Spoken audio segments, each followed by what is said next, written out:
The first book of Kings, Melachim, Aleph, chapter 1. And sovereign David was old, advanced in years, and they covered him with garments, but he could not get warm.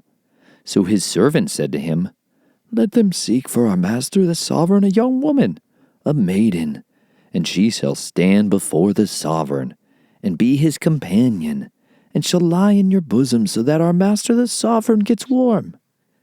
And they sought for a beautiful young woman in all the border of Yisrael, and found Abishag the Shumanite, and brought her to the sovereign. And the young woman was very beautiful, and she was a companion for the sovereign, and served him. But the sovereign did not know her. And Adoniah, son of Haggith, exalted himself, saying, "I reign." And he prepared for himself a chariot and horsemen and 50 men to run before him. Now his father had not worried him at any time by saying, "Why have you done so?" He was also very good looking, and he was born after Absalom. And he talked with Joab, son of Zeruiah, and with Abiathar the priest, and they supported Adoniah. But Zadok the priest, and Benaiah son of Jehoiada, and Nathan the prophet, and Shimei, and Rei, and the mighty men who belonged to David were not with Adoniah.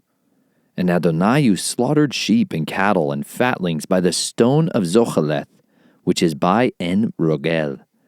He also invited all his brothers, the sovereign's sons, and all the men of Yehudah, servants of the sovereign.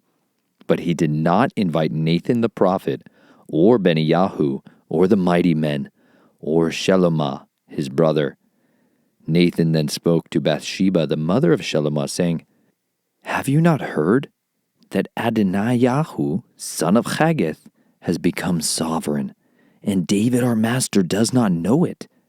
And now, come, let me give you advice, and deliver your own life and the life of your son Shelomah. Go immediately to sovereign David and say to him, 'Did you not, my master, O sovereign, swear to your female servant, saying, Certainly your son Shelomah shall reign after me, and he shall sit on my throne? Why then has Adoniah become sovereign? Look, while you are still speaking there with the sovereign, let me come in after you and confirm your words.' And Bathsheba went into the room to the sovereign. Now the sovereign was very old, and Abishag the Shunammite was serving the sovereign. And Bathsheba bowed and did obeisance to the sovereign. And the sovereign said, 'What do you wish?' And she said to him, 'My master, you swore by Yahuah your Elohim to your female servant, saying, Certainly Shelomah your son shall reign after me, and he shall sit on my throne. And now, look, Adoniah has become sovereign, and now my master the sovereign, you do not know about it. And he has slaughtered great numbers of bulls and fatlings and sheep, and has invited all the sons of the sovereign, and Abiathar the priest, and Joab the commander of the army. But he did not invite Shelomah your servant. And you, my master, O sovereign, the eyes of all Yisrael are on you, to declare to them who is going to sit on the throne of my master the sovereign after him. Otherwise, it shall be when my master the sovereign rests with his fathers, that I and my son Shelomah shall be considered sinners." And see, while she was still speaking with the sovereign, Nathan the prophet also came in. So they informed the sovereign, saying, "Here is Nathan the prophet." And when he came in before the sovereign, he bowed down before the sovereign with his face to the ground. And Nathan said, "My master, O sovereign, have you said Adoniah shall reign after me, and he shall sit on my throne? For he has gone down today and has slaughtered great numbers of bulls and fatlings and sheep, and has invited all the sovereign's sons and the commanders of the army and Abiathar the priest. And look, they are eating and drinking before him, and they say, 'Let sovereign Adoniah live.' But he's not invited me, your servant, nor Zadok the priest, nor Benaiah, son of Jehoiada, nor your servant Shelomah, If this matter is from my master the sovereign, then you did not let your servant know who should sit on the throne of my master the sovereign after him. And sovereign David answered and said, Call Bathsheba to me. So she came into the sovereign's presence and stood before the sovereign. And the sovereign took an oath and said, As Yahuah lives, who has ransomed my life out of all distress, even as I swore to you by Yahuah Elohim of Yisrael, saying, Certainly Shelomah your son shall reign after me, and he shall sit on my throne in my place. Even so I do this day. And Bathsheba bowed with her face to the earth and did obeisance to the sovereign and said, Let my master, sovereign David, live forever. And sovereign David said, Call me Zadok the priest, and Nathan the prophet, and Benaiah son of Jehoiada. And they came before the sovereign. The sovereign said to them, Take with you the servants of your master, and you shall have Shelomah my son ride on my own mule, and take him down to Gihon. And there Zadok the priest and Nathan the prophet shall anoint him sovereign over Yisrael, and blow the shofar and say, Let sovereign Shelomah live. And you shall come up after him, and he shall come and sit on my throne, and he shall reign in my place. For I have commanded him to be ruler over Yisrael and over Yehudah. And Benaiah, son of Jehoiada, answered the sovereign and said, Amen. As Yahuah has been with my master the sovereign, so let him be with Shelomah, and make his throne greater than the throne of my master sovereign David.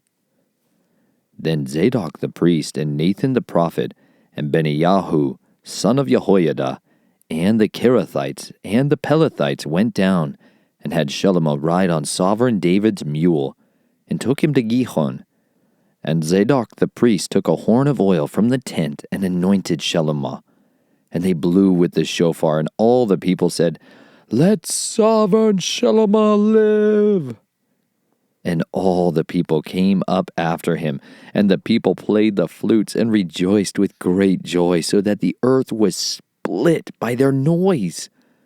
And Adonai-Yahu and all the guests who were with him heard it as they had finished eating. And Joab heard the voice of the shofar and said, Why is the city in such a noisy uproar? And while he was still speaking, then see, Jonathan came, son of Abiathar the priest, and Adonai-Yahu said to him, Come in, for you are a brave man, and you bring good news. But Jonathan answered and said to Adonai-Yahu, No, our master sovereign David has made Shelomah sovereign, and the sovereign has sent with him Zadok the priest, and Nathan the prophet, and Benaiah son of Jehoiada, and the Kerethites and the Pelethites, and they had made him ride on the sovereign's mule. And Zadok the priest and Nathan the prophet have anointed him sovereign at Gihon, and they have gone up from there rejoicing, and the city is moved. This is the noise you heard. And further, Shelomah sits on the throne of the reign. And further, the servants of the sovereign have gone to bless our master sovereign David, saying, Let your Elohim make the name of Shelomah better than your name, and his throne greater than your throne. And the sovereign bowed himself on the bed. And the sovereign also said thus, Blessed be Yahuah Elohim of Yisrael, who has given one to sit on my throne this day, while my eyes see it. And all the guests who were invited by Adonai-Yahu were afraid, and rose, and each one went his way. And Adonai-Yahu was afraid of Shelomah, and rose, and went, and took hold of the horns of the slaughter place. And it was reported to Shelomah, saying, Look, Adonai-Yahu is afraid of sovereign Shelomah. And look, he has taken hold of the horns of the slaughter place, saying, Let sovereign Shelomah swear to me today that he does not put his servant to death with the sword. And Shelomah said, If he proves himself a worthy man, not one hair of him is going to fall to the earth, but if evil is found in him, then he shall die. And sovereign Shlomo sent, and they brought him down from the slaughter place, and he came and fell down before sovereign Shlomo. And Shlomo said to him, "Go to your house." Chapter 2. And the days of David drew near to die, and he commanded Shlomo his son, saying, "I am going the way of all the earth, and you shall be strong and be a man, and guard the charge of Yahuah your Elohim, to walk in his ways, to guard his laws, his commands, his right rulings, and his witnesses, as it is written in the Torah of Moshe, so that you do wisely all that you do, and wherever you turn, so that Yahuah does establish his word, which he spoke concerning me, saying, if your sons guard their way to walk before me in truth with all their heart and with all their being, saying, there is not to cease a man of yours on the throne of Yisrael. And also you know what Joab son of Zeruiah did to me, and what he did to the two commanders of the armies of Yisrael, to Abner, son of Ner, and Amasa, son of Yether, that he killed them, and shed the blood of battle in peace, and put the blood of battle on his belt that was around his waist, and on his sandals that were on his feet.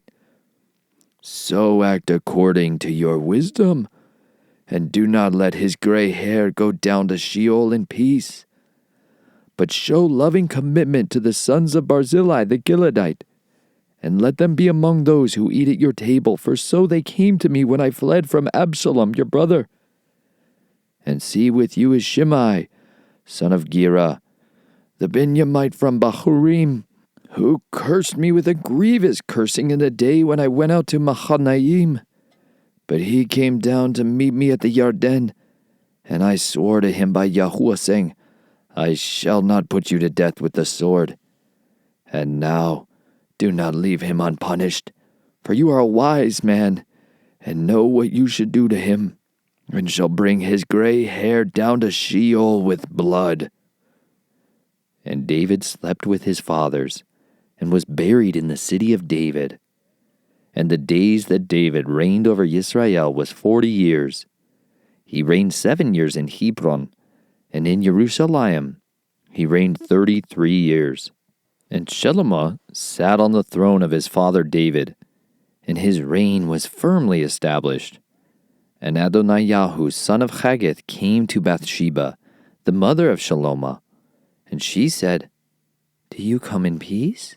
And he said, Peace. And he said, I have a word for you. And she said, Speak. And he said, You know that the reign was mine, and that all Yisrael had set their faces toward me, that I should reign. But the reign has been turned around, and has become my brother's, for it was his from Yahuah. And now I'm making one request of you. Do not refuse me. And she said to him, Say it. And he said, Please speak to sovereign Shlomo, for he would not refuse you, to give me Abishag the Shunammite as wife. And Bathsheba said, Good, let me speak for you to the sovereign. And Bathsheba came to sovereign Shlomo to speak with him for Adoniyahu. And the sovereign rose up to meet her and bowed down to her, and sat down on his throne, and had a throne set for the sovereign's mother. So she sat at his right hand. And she said, I am making one small request of you. Do not refuse me. And the sovereign said to her, Ask it, my mother, for I do not refuse you. Then she said, Let Abishag the Shunammite be given to Adoniyahu, your brother, as wife. And sovereign Shlomo answered and said to his mother, Now why do you ask Abishag the Shunammite for Adoniyahu? Ask for him the reign also? For he is my older brother. For him and for Abiathar the priest and for Joab son of Zeruiah. And sovereign Shlomo swore by Yahuah, saying, Elohim does so to me, and more also, if Adoniyahu has not spoken this word against his own life. And now as Yahuah lives, who established me and set me on the throne of David my father, and who has made me a house as he promised, Yahuah shall be put to death today." And sovereign Shalomo sent by the hand of Yahuah, son of Jehoiada, and he fell upon him, and he died. Then the sovereign said to Abiathar the priest, "Go to Anathoth, to your own fields, for you deserve death. But I do not put you to death at this time, because you did bear the ark of the Master Yahuah before my father David, and because you were afflicted in all my father was afflicted in." So Shalomo dismissed Abiathar from being priest to Yahuah, to fill the word of Yahuah which he spoke concerning the house of Eli at Shiloh.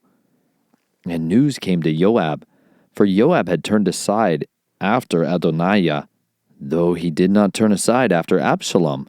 And Joab fled to the tent of Yahuah, and took hold of the horns of the slaughter place. And the report came to sovereign Shalomo that Joab had fled to the tent of Yahuah, and see, he is by the slaughter place. Then Shalomo sent Yahuah, son of Jehoiada, saying, "Go, fall on him." So Yahuah came to the tent of Yahuah and said to him, "Thus said the sovereign, come out." And he said, "No, for here I die." And Yahuah brought back word to the sovereign, saying, "Thus said Joab, and thus he answered me." And the sovereign said to him, "Do as he has said, and fall upon him, and you shall bury him, so that you take away from me and from the house of my father the blood which Joab shed without cause. Thus Yahuah shall return his blood on his head, because he had fallen on 2 men more righteous and better than he, and killed them with the sword, while my father David did not know it. Abner, son of Ner, commander of the army of Yisrael, and Amasa, son of Yether, commander of the army of Yehudah. So shall their blood return upon the head of Joab, and upon the head of his seed forever. But upon David and his seed, upon his house and his throne, there is to be peace forever from Yahuah." Then Yahuah, son of Jehoiada, went up and fell upon him and put him to death. And he was buried in his own house in the wilderness. And the sovereign put Yahuah, son of Jehoiada, in his place over the army. And the sovereign put Zadok, the priest, in the place of Abiathar. And the sovereign sent and called for Shimei, and said to him, "Build yourself a house in Jerusalem, and dwell there, and do not go out from there anywhere. And it shall be on the day you go out and pass over the Wadi Kidron, know for certain that you shall die. Your blood is on your own head." And Shimei said to the sovereign, "The word is good. As my master the sovereign has said, so your servant does." So Shimei dwelt in Jerusalem many days. And it came to be at the end of 3 years that 2 slaves of Shimei fled to Achish, son of Maacah, sovereign of Gath. And they informed Shimei, saying, "See, your slaves are in Gath." And Shimei rose up and saddled his donkey and went to Achish at Gath to look for his slaves. And Shimei went and brought his slaves from Gath. And Shalomo was told that Shimei had gone from Jerusalem to Gath and had come back. So the sovereign sent and called for Shimei, and said to him, "Did I not make you swear by Yahuah, and warn you, saying, know for certain that on the day you leave to go anywhere, you shall certainly die? And you said to me, the word I have heard is good. And why have you not guarded the oath of Yahuah and the command that I gave you?" And the sovereign also said to Shimei, "You shall know all the evil that your heart has known, that you did to my father David, and Yahuah shall return your evil on your own head. But sovereign Shalomo is blessed, and the throne of David is established before Yahuah forever." So the sovereign commanded Yahuah, son of Jehoiada, and he went out and fell on him, and he died. And the reign was established in the hand of Shalomo. Chapter 3. And Shalomo joined in marriage with Pharaoh, sovereign of Mitzrayim, and took the daughter of Pharaoh, and brought her to the city of David until he had completed building his own house, and the house of Yahuah, and the wall all around Jerusalem. only the people slaughtered at the high places. For a house for the name of Yahuah had not been built until those days. And Shalomah loved Yahuah, walking in the laws of his father David, except that he slaughtered and burned incense at the high places. And the sovereign went to Gibeon to slaughter there, for that was the great high place. And Shalomah offered 1,000 ascending offerings on that slaughter place. At Gibeon, Yahuah appeared to Shalomah in a dream by night, and Elohim said, "Ask what should I give you?" And Shalomah said, "You have shown great loving commitment to your servant David my father, as he walked before you in truth and in righteousness, and in uprightness of heart with you. And you have guarded him for this great loving commitment, and did give him a son to sit on his throne as it is this day. And now, O Yahuah my Elohim, you have set up your servant to reign instead of my father, but I'm a little child.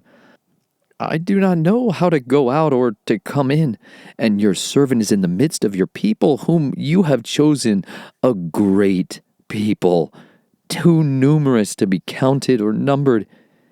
Shall you then give to your servant an understanding heart to rule your people, to discern between good and evil? For who is able to rule this great people of yours?" And the word was good in the eyes of Yahuah, that Shalomah had asked this. So Elohim said to him, "Because you have asked this, and have not asked long life for yourself, nor have asked riches for yourself, nor have asked the life of your enemies, but have asked for yourself discernment to understand right ruling. See, I shall do according to your words. See, I shall give you a wise and understanding heart, so that there was none like you before you, and none like you shall arise after you. And I shall also give you what you have not asked, both riches and esteem, so that there shall not be anyone like you among the sovereigns all your days. And if you walk in my ways to guard my laws and my commands, as your father David walked, then I shall prolong your days." And Shalomah awoke, and see, it was a dream.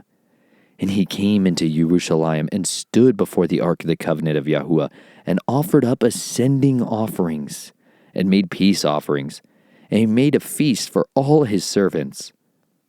Then 2 women, whores, came to the sovereign and stood before him. And one woman said, "Oh, my master, this woman and I dwell in the same house, and I gave birth while she was in the house. And it came to be the 3rd day after I had given birth that this woman also gave birth, and we were together. There was no stranger with us in the house, only the 2 of us in the house. Then this woman's son died in the night because she lay on him. And she rose up in the middle of the night and took my son from my side while your female servant slept, and laid him in her bosom, and laid her dead child in my bosom. And I rose up in the morning to nurse my son, and saw he was dead. But I looked at him closely in the morning, and I saw he was not my son whom I had born." And the other woman said, "No, but the living one is my son, and the dead one is your son."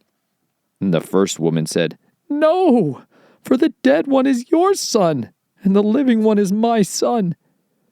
And they spoke before the sovereign, and the sovereign said, "The one says, 'This is my son who lives, and your son is the dead one,' while the other says, 'No, for your son is the dead one, and my son is the living one.'" And the sovereign said, "Bring me a sword." So they brought a sword before the sovereign. And the sovereign said, "Divide the living child in 2, and give half to one and the half to the other." And the woman whose son was living spoke to the sovereign, for she was overcome with compassion for her son. And she said, "Oh, my master, give her the living child, and by no means kill him." But the other said, "Let him be neither mine nor yours, but divide him." And the sovereign answered and said, "Give the first woman the living child, and by no means kill him. She is his mother." And all Yisrael heard of the right rulings which the sovereign had rendered, and they feared the sovereign, for they saw that the wisdom of Elohim was in him to do right ruling. Chapter 4. And it came to be that sovereign Shalomah was sovereign over all Yisrael, and these were his chief officials: Azariyahu, son of Zadok the priest, Elihoraph and Achiah, sons of Shisha, scribes, Yehoshaphat, son of Achiliud, the recorder, and Beniyahu, son of Jehoiada, over the army, and Zadok and Abiathar the priests, and Azariyahu, son of Nathan, over the officers, Zabud, son of Nathan, a priest, friend of the sovereign, and Achashar, over the household, and Adoniram, son of Abda, over the compulsory labor. And Shalomah had 12 governors over all Yisrael, who provided food for the sovereign and his household. Each one made provision for one new moon of the year. And these were their names: Ben-Hur, in the mountains of Ephraim, Ben-Deker, in Makatz, and Shalabim, and Beth-Shemesh, and Elon, Beth-Hanan, Ben-Chesed, in Aruboth, Soko, and all the land of Chefer were his. Ben-Abinadab, all the height of Dor.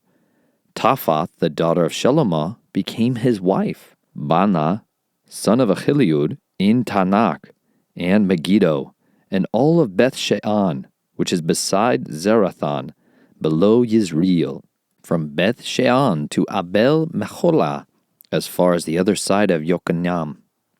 Ben-Gebir, in Ramoth-Gilead, the towns of Yair, son of Manasseh, in Gilead were his. The portion of Argob, in Bashan, 60 large cities with walls and bronze gate bars were his. Abinadab, son of Edo, in Machanaim, Achimatz, in Naphtali. He also took Basemoth, the daughter of Shalomah, as wife. Bana, son of Hushai, in Asher, and in Aloth. Jehoshaphat, son of Paruah, in Yissachar. Shimei, son of Elah, in Benjamin. Geber, son of Uri, in the land of Gilead, in the land of Sihon, sovereign of the Amorites, and of Og, sovereign of Bashan. And one governor was in the land. Yehudah and Yisrael were as numerous as the sand by the sea, eating and drinking and rejoicing. And Shalomah was ruling over all the reigns from the river to the land of the Philistines, as far as the border of Mitzrayim. They did task work and served Shalomah all the days of his life. And Shalomah's food supply for one day was 30 cores of fine flour and 60 cores of meal, 10 fatted cattle and 20 cattle from the pastures, and 100 sheep, besides deer and gazelles and roebucks and fatted fowl. For he was ruling over all on this side of the river from Timsah even to Azah, over all the sovereigns on this side of the river. And he had peace on all sides round about him. And Yehudah and Yisrael dwelt safely, each man under his vine and his fig tree, from Dan as far as Beersheba, all the days of Shalomah. And Shalomah had 40,000 stalls of horses for his chariots, and 12,000 horsemen. And these governors, each one in his new moon, provided food for sovereign Shalomah, and for all who came to the table of sovereign Shalomah. There was no lack in their supply. They also brought barley and straw to the appointed place for the horses and steeds, each one according to his right ruling. And Elohim gave Shalomah exceeding great wisdom and understanding, and largeness of heart, like the sand on the seashore. And Shalomah's wisdom excelled the wisdom of all the men of the east, and all the wisdom of Mitzrayim. For he was wiser than all men, than Ethan the Ezrahite, and Heman, and Kokal, and Darda, the sons of Mahol. And his name was in all the nations round about. And he spoke 3,000 proverbs, and his songs were 1,005. And he spoke of trees, from the cedar tree of Lebanon, even to the hyssop that springs out of the wall. And he spoke of beasts, and of birds, and of creeping creatures, and of fish. And there came from all peoples, from all the sovereigns of the earth, who had heard of his wisdom, to hear the wisdom of Shalomah. Chapter 5. And Hiram, sovereign of Zor, sent his servants to Shalomah, because he heard that they had anointed him sovereign in place of his father.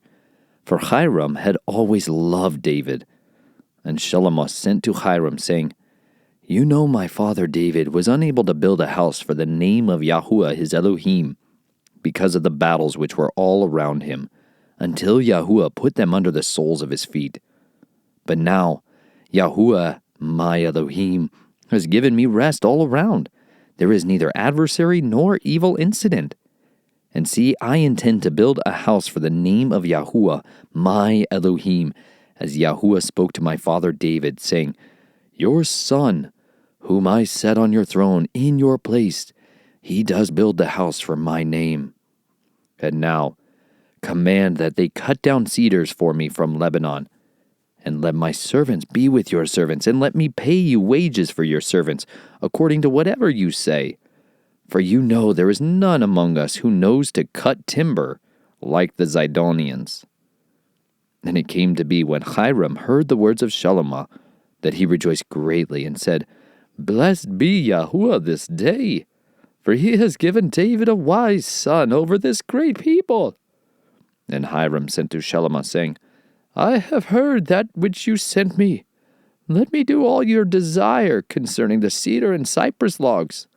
Let my servants bring them down from Lebanon to the sea. Then I put them in rafts by sea to the place you direct me, and I shall spread them out there. Then you take them up, while you do my desire, by giving food for my household. And Hiram gave Shalomah cedar and cypress logs, all his desire. And Shalomah gave Hiram 20,000 cores of wheat as food for his household, and 20 cores of pressed oil. Thus Shalomah gave to Hiram year by year. And Yahuah gave Shalomah wisdom as he promised him. And there was peace between Hiram and Shalomah, and the two of them made a covenant. And sovereign Shalomah raised up compulsory labor out of all Yisrael, and the compulsory labor was 30,000 men. And he sent them to Lebanon, 10,000 per new moon by courses. They were 1 new moon in Lebanon, 2 new moons at home. And Adoniram was over the compulsory labor. And Shalomah had 70,000 bearing burdens, and 80,000 hewing stone in the mountains, beside 3,300 from the chiefs of Shalomah's deputies who were over the work, those ruling over the people who labored in the work. And the sovereign commanded, and they brought large stones, precious stones, to lay the foundation of the house with hewn stones. And Shalomah's builders and Hiram's builders and the men of Gebal did hew, and prepared timber and stones to build the house. Chapter 6. And it came to be in the 480th year after the children of Yisrael had come out of the land of Mitzrayim, in the 4th year of the reign of Shalomah over Yisrael, in the new moon of Ziv, which is the 2nd new moon, that he began to build the house of Yahuah. And the house which sovereign Shalomah built for Yahuah was 60 cubits long, and 20 wide, and 30 cubits high. And the porch at the front of the hekal of the house was 20 cubits long, according to the breadth of the house, and its width 10 cubits, from the front of the house. And he made for the house windows with narrowed frames. And against the wall of the house he built rooms all around, against the wall of the house, all around the hekal and the speaking place. Thus he made side rooms all around. The lowest side room was 5 cubits wide, and the middle one was 6 cubits wide, and the third one was 7 cubits wide. For he made narrow ledges around the outside of the house, so as not to lay hold on the walls of the house. And the house, when it was being built, was built with finished stone made ready beforehand, so that no hammer or chisel or any iron tool was heard in the house while it was being built. The doorway for the middle side room was on the right side of the house, and they went up by stairs to the middle side rooms, and from the middle to the third. So he built the house and completed it, and he paneled the house with beams and boards of cedar. And he built the side rooms of the structure against all the house, each 5 cubits high, and they were fastened to the house with cedar beams. And the word of Yahuah came to Shelomoth, saying, This house which you are building, if you walk in my laws and do my right rulings, and shall guard all my commands and walk in them, then I shall confirm my word with you which I spoke to your father David, and shall dwell in the midst of the children of Yisrael, and not forsake my people Yisrael. So Shelomoth built the house and completed it. And he built the walls of the house inside with cedar boards, from the floor of the house to the ceiling. He paneled them on the inside with wood, and covered the floor of the house with planks of cypress. And he built 20 cubits at the rear of the house, from floor to the walls, with cedar boards. And he built it inside as the speaking place, as the most set-apart place. And the house was 40 cubits. It is the Hakal before it. And the cedar for the house inside was carved with ornaments and open flowers. All was cedar. Not a stone was seen. And he prepared the speaking place in the midst of the house, to place the ark of the covenant of Yahuah there. And the front of the speaking place was 20 cubits long, and 20 cubits wide, and 20 cubits high. And he overlaid it with refined gold, and overlaid the slaughter place of cedar. And Shelomoth overlaid the inside of the house with refined gold, and made gold chains pass over the front of the speaking place, and overlaid it with gold. Thus he overlaid the entire house with gold, until the entire house was completed. The entire slaughter place that was by the speaking place he overlaid with gold. And inside the speaking place he made 2 cherubim of olive wood, 10 cubits high. And one wing of the cherub was 5 cubits, and the other wing of the cherub 5 cubits, 10 cubits from the tip of one wing to the tip of the other. And the other cherub was 10 cubits. Both cherubim were of the same size and shape. And the height of one cherub was 10 cubits, and so was the other cherub. And he placed the cherubim in the midst of the inner house, and they stretched out the wings of the cherubim, so that the wing of the one touched one wall, and the wing of the other cherub touched the other wall. And their wings touched each other in the middle of the room. And he overlaid the cherubim with gold. And he carved all the walls of the house all around, both inside and outside, with carved figures of cherubim, and palm trees and open flowers. And he overlaid the floor of the house with gold, inside and outside. And for the entrance of this speaking place he made doors of olive wood, the lintel, doorposts, a fifth. And the 2 doors were of olive wood, and he carved on them figures of cherubim, and palm trees, and open flowers, and overlaid them with gold. And he spread the gold on the cherubim, and on the palm trees. And so he made doorposts for the door of the Hakal of olive wood, a 4th part.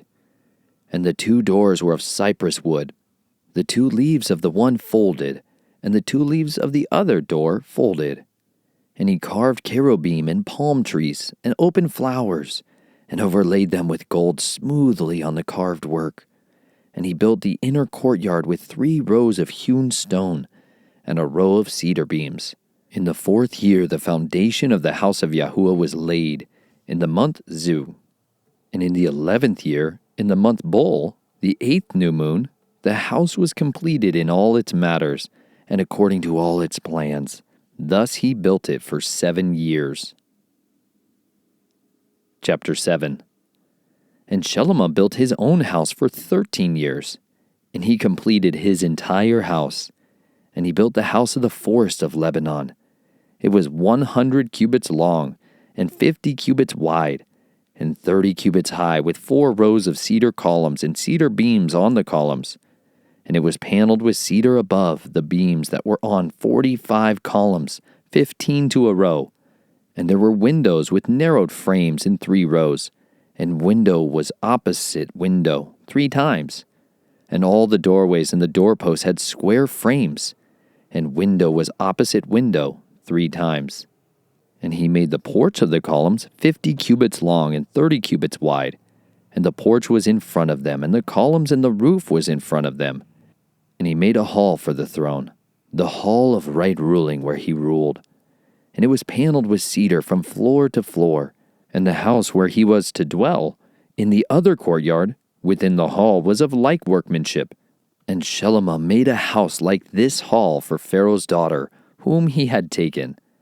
All these were of precious stone, hewn to size, sawed with a saw, inside and out, from the foundation to the coping, and also on the outside to the great courtyard. And the foundation was of precious stone, large stones, stones of 10 cubits, and stones of 8 cubits. And above were precious stones, hewn to size, and cedar wood. So the great courtyard all around had 3 rows of hewn stones, and a row of cedar beams, as was the inner courtyard of the house of Yahuah, and the porch of the house. And sovereign Shelomah sent and brought Hiram from Zor. He was the son of a widow from the tribe of Naphtali, and his father was a man of Zor, a bronze worker. And he was filled with wisdom and understanding, and skill in working with all kinds of bronze work. So he came to sovereign Shelomah and did all his work. And he cast 2 columns of bronze, each 18 cubits high, and a line of 12 cubits measured the circumference of each. And he made 2 capitals of cast bronze, to put on the tops of the columns. The height of one capital was 5 cubits, and the height of the other capital was 5 cubits. A lattice network with wreaths of chainwork for the capitals which were on top of the columns. 7 chains for one capital, and 7 for the other capital. And he made the columns and 2 rows of pomegranates above the network all around to cover the capitals that were on top. And so he did for the other capital. And the capitals that were on top of the columns in the hall were in the shape of lilies, 4 cubits. And there were capitals above also on the 2 columns, by the bulge which was next to the network. And the pomegranates were 200 in rows on each of the capitals all around. And he set up the columns by the porch of the Hekal. And he set up the column on the right and called its name Yokin. And he set up the column on the left and called its name Boaz. And on the top of the columns was lily work. Thus the work of the columns was completed.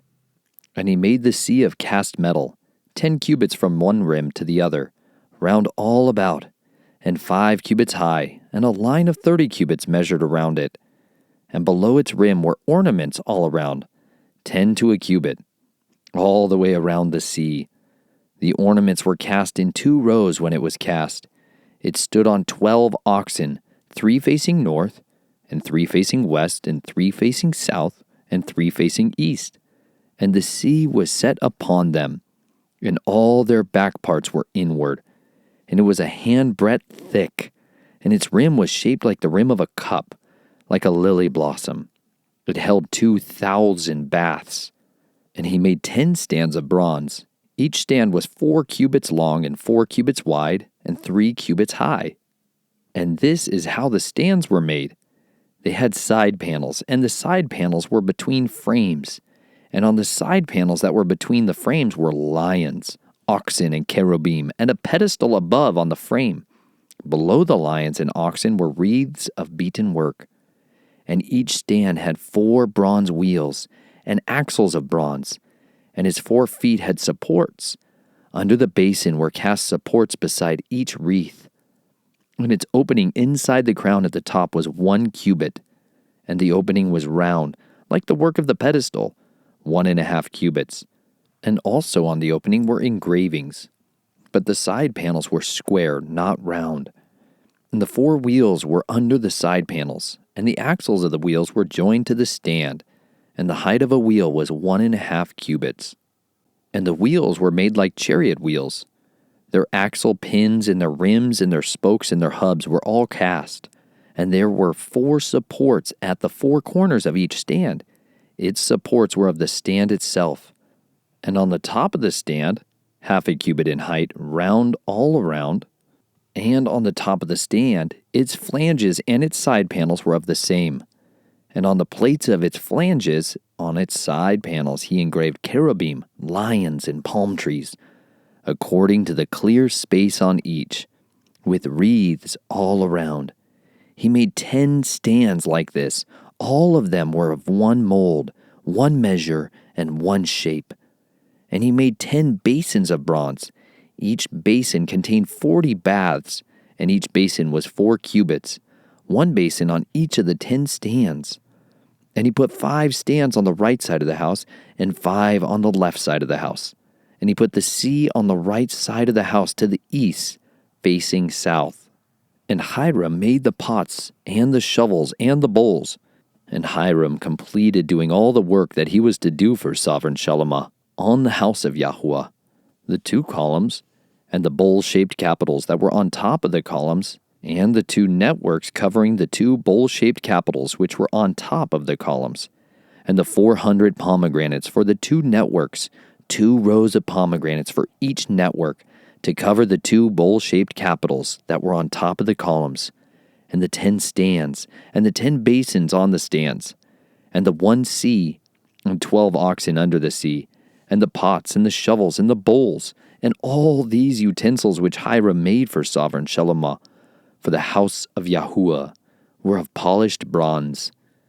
The sovereign had them cast in clay in the district of Yarden, between Sukkot and Zarathan. And Shalomah left all the utensils unweighed, because they were many, nor was the weight of the bronze searched out. So Shalomah made all the utensils for the house of Yahuah, the slaughter place of gold, and the table of gold on which was the showbread, and the lampstands of refined gold, 5 on the right side and 5 on the left, in front of the speaking place, with the flowers and the lamps and the snuffers of gold, and the basins, and the snuffers, and the bowls, and the ladles, and the fire holders of refined gold, and the hinges of gold, both for the doors of the inner house, the most set-apart place, and for the doors of the house of the Hekal. Thus all the work which sovereign Shalomah had done for the house of Yahuah was completed. And Shalomah brought in the set-apart items of his father David, the silver, and the gold, and the utensils, and he put them in the treasuries of the house of Yahuah. Chapter 8. Then Shalomah assembled the elders of Yisrael, and all the heads of the tribes, the chief fathers of the children of Yisrael, to sovereign Shalomah in Jerusalem, to bring up the ark of the covenant of Yahuah from the city of David, which is Zion. And all the men of Yisrael assembled to sovereign Shalomah at the festival in the month of Ethanim, which is the 7th new moon. And all the elders of Yisrael came, and the priests took up the ark, and brought up the ark of Yahuah, and the tent of appointment, and all the set-apart utensils that were in the tent. And the priests and the Levites brought them up. And sovereign Shalomah and all the congregation of Yisrael who had assembled with him were with him before the ark, slaughtering so many sheep and cattle that they could not be counted or numbered. And the priests brought in the ark of the covenant of Yahuah to its place, into the speaking place of the house, to the most set-apart place, under the wings of the cherubim. For the cherubim spread 2 wings over the place of the ark, and the cherubim covered over the ark and its poles, and the poles extended so that the end of the poles were seen from the set-apart place in front of the speaking place, but they were not seen from outside, and they are there to this day. There was not in the ark only the 2 tablets of stone, which Moshe put there at Horeb, where Yahuah made a covenant with the children of Israel when they came out of the land of Mitzrayim. And it came to be, when the priest came out of the set-apart place, that the cloud filled the house of Yahuah, so that the priests were unable to stand and perform the service because of the cloud. For the esteem of Yahuah filled the house of Yahuah. And Shalomah said, Yahuah has said he would dwell in the dark cloud. I have indeed built you an exalted house, an established place for you to dwell in forever. And the sovereign turned around and blessed all the assembly of Israel, while all the assembly of Israel was standing. And he said, Blessed be Yahuah Elohim of Yisrael, who spoke with his mouth to my father David, and with his hand has filled it, saying, Since the day I brought my people Yisrael out of Mitzrayim, I have chosen no city from any tribe of Yisrael, in which to build a house for my name to be there. But I chose David to be over my people Yisrael. And it was in the heart of my father David to build a house for the name of Yahuah Elohim of Yisrael. But Yahuah said to my father David, because it has been in your heart to build a house for my name, and you did well that it was in your heart. Only you do not build the house, but your son, who is coming from your loins, he does build the house for my name. Now Yahuah has established his word which he spoke, and I have been raised up instead of my father David, and sit on the throne of Yisrael, as Yahuah promised, and built a house for the name of Yahuah Elohim of Yisrael, and have appointed there a place for the ark, wherein is the covenant of Yahuah, which he made with our fathers, when he brought them out of the land of Mitzrayim. And Shelomoth stood before the slaughter place of Yahuah in front of all the assembly of Yisrael, and spread out his hands towards the heavens, and said, Yahuah Elohim of Yisrael, there is no Elohim in the heavens above or on the earth below like you, guarding your covenant and loving commitment with your servants who walk before you with all their heart, who has guarded that which you did promise your servant David my father. Indeed, you have both spoken with your mouth and have filled it with your hand, as it is this day. And now, Yahuah Elohim of Yisrael, guard what you promised your servant David my father, saying, there is not to cease a man of yours before me sitting on the throne of Yisrael, only if your sons guard their way, to walk before me as you have walked before me. And now, O Elohim of Yisrael, please let your word come true, which you have spoken to your servant David my father. For it is true, Elohim dwells on the earth. See the heavens, and the heavens of heavens are unable to contain you. How much less this house which I have built? Yet shall you turn to the prayer of your servant and his supplication, O Yahuah my Elohim, and listen to the cry and the prayer which your servant is praying before you today, for your eyes to be open toward this house night and day, toward the place of which you said, my name is there, to listen to the prayer which your servant makes towards this place.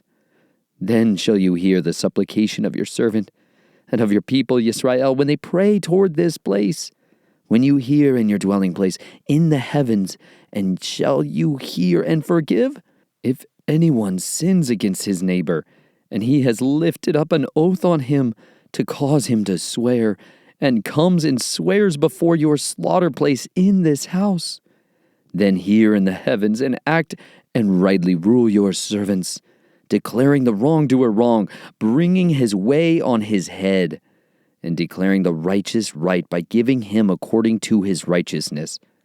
When your people Yisrael are smitten before an enemy because they have sinned against you, and they shall turn back to you and confess your name and pray and make supplication to you in this house, then hear in the heavens and forgive the sin of your people Yisrael and bring them back to the land which you gave to their fathers. When the heavens are shut up and there is no rain because they sin against you, when they pray toward this place and confess your name and turn from their sin because you afflict them, then hear in the heavens and forgive the sin of your servants, your people Yisrael, for you teach them the good way in which they should walk, and shall give rain on your land, which you have given to your people as an inheritance. When there is scarcity of food in the land, when there is pestilence, blight, mildew, locusts, grasshoppers, when their enemy distresses them in the land of their cities, any plague, any sickness, whatever prayer, whatever supplication made by any one of all your people Yisrael, each knowing the plague of his own heart, and shall spread out his hands towards this house, then hear in the heavens your dwelling place, and forgive, and act, and render unto everyone according to all his ways, whose heart you know, because you alone know the hearts of all the sons of men, so that they fear you all the days that they live in the land which you gave to our fathers.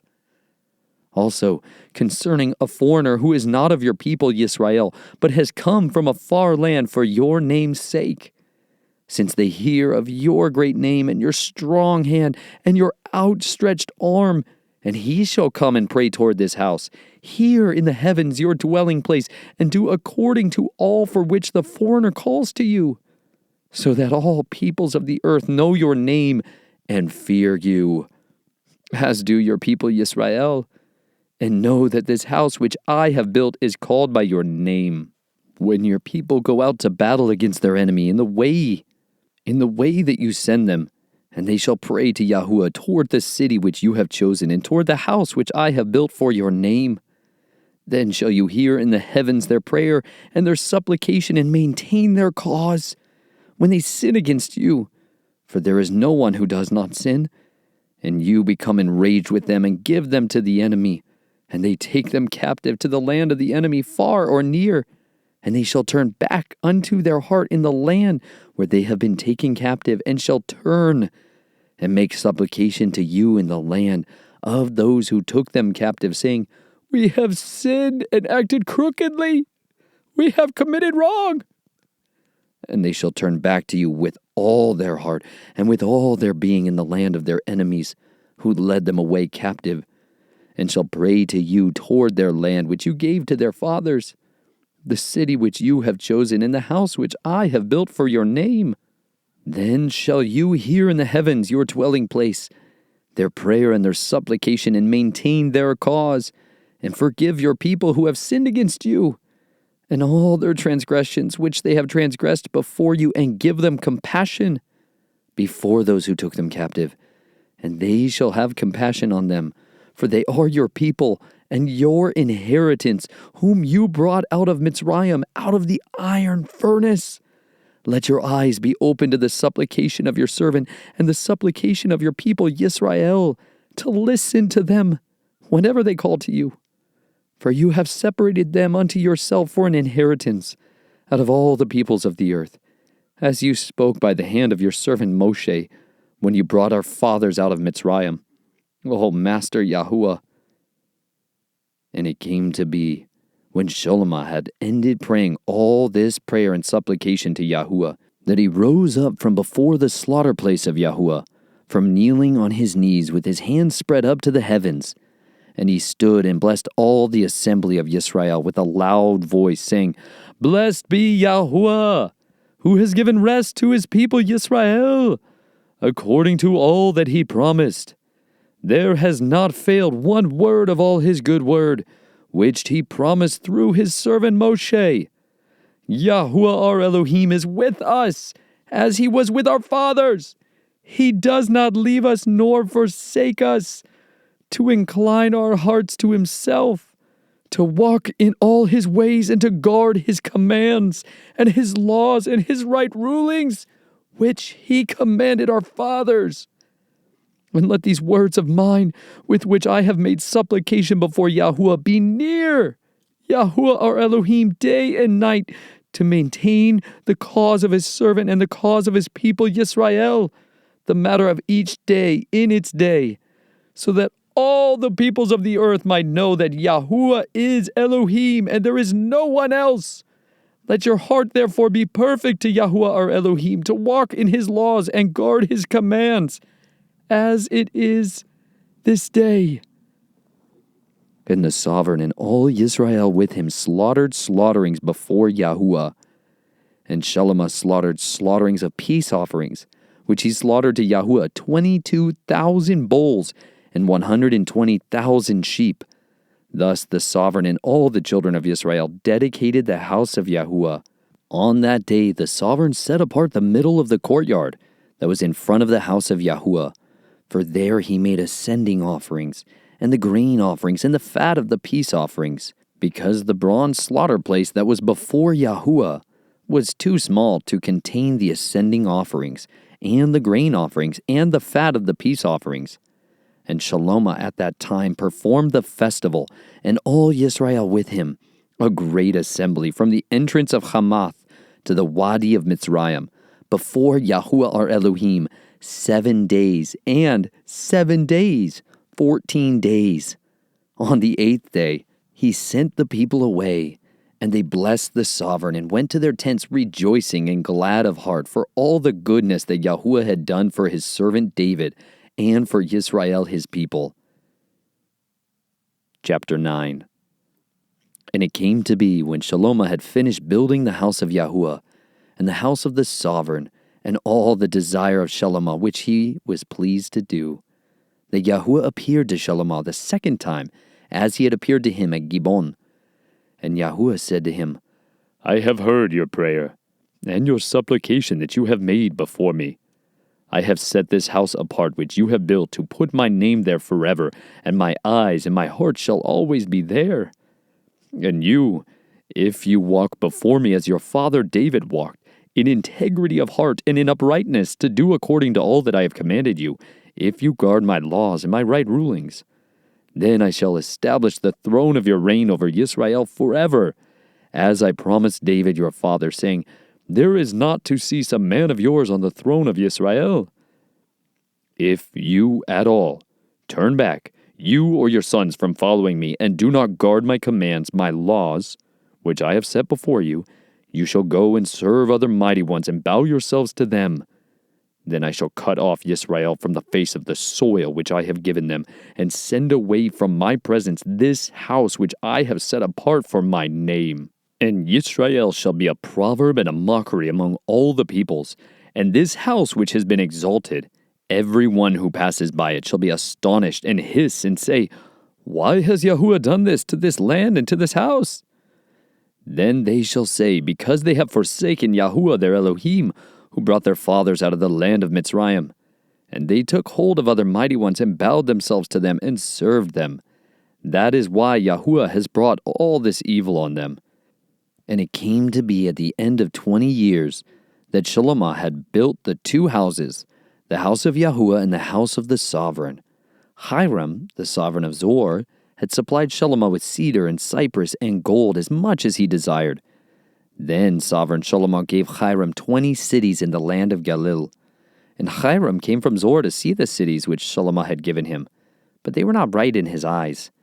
And he said, What are these cities you have given me, my brother? And he called them the land of Kabul, as they are to this day. And Hiram sent the sovereign 120 talents of gold. And this is the purpose of the compulsory labor which sovereign Solomon raised to build the house of Yahuah, and his own house, and Milo, and the walls of Jerusalem, and Chatzor, and Megiddo, and Gezer. Pharaoh, sovereign of Mitzrayim, had gone up and taken Gezer, and burned it with fire, and had killed the Canaanites who dwelt in the city, and had given it as a payment for the bride to his daughter, Shalomo's wife.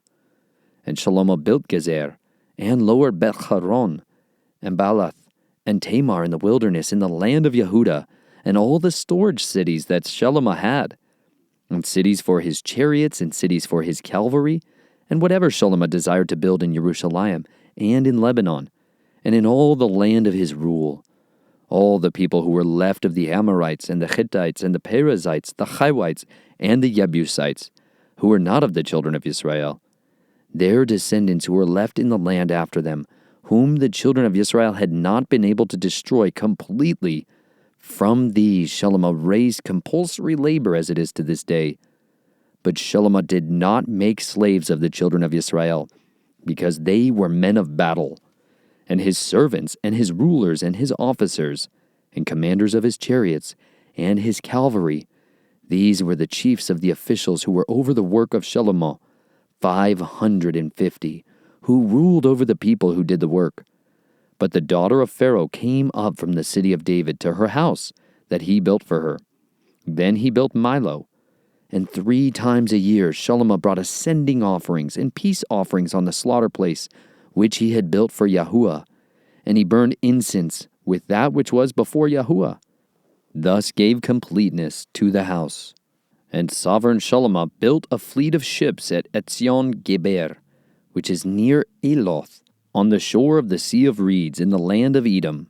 And Hiram sent his servants with the fleet, seamen who knew the sea, to work with the servants of Shalomo. And they went to Ophir, and took 420 talents of gold from there, and brought it to sovereign Shalomo. Chapter 10. And the sovereigness of Sheba heard of the report of Shelomah concerning the name of Yahuah, and came to try him with hard questions. And she came to Jerusalem with very great company, with camels that bore spices, very much gold and precious stones. And she came to Shelomah, and she spoke with him about all that was in her heart. And Shelomah answered all her questions. There was no matter hidden for the sovereign that he did not make known to her. And the sovereigness of Sheba saw all the wisdom of Shelomah, and the house that he had built, and the food on his table, and the seating of his servants, and the service of his waiters, and their attire, and his cupbearers, and his ascending offerings which he offered in the house of Yahuah. And there was no more spirit in her. Then she said to the sovereign, The word I heard in my own land about your words and your wisdom was true. But I did not believe the words until I came and saw with my own eyes. And see, I have not been told the half. Your wisdom and prosperity exceed the report which I heard. Blessed are your men, and blessed are these your servants who stand continually before you, who are hearing your wisdom. Blessed be Yahuah your Elohim, who delighted in you, to put you on the throne of Yisrael, because Yahuah has loved Yisrael forever. Therefore he made you sovereign to do right ruling and righteousness. And she gave the sovereign 120 talents of gold, and very many spices and precious stones. Never again did so many spices come as the sovereignness of Sheba gave to sovereign Shelomah.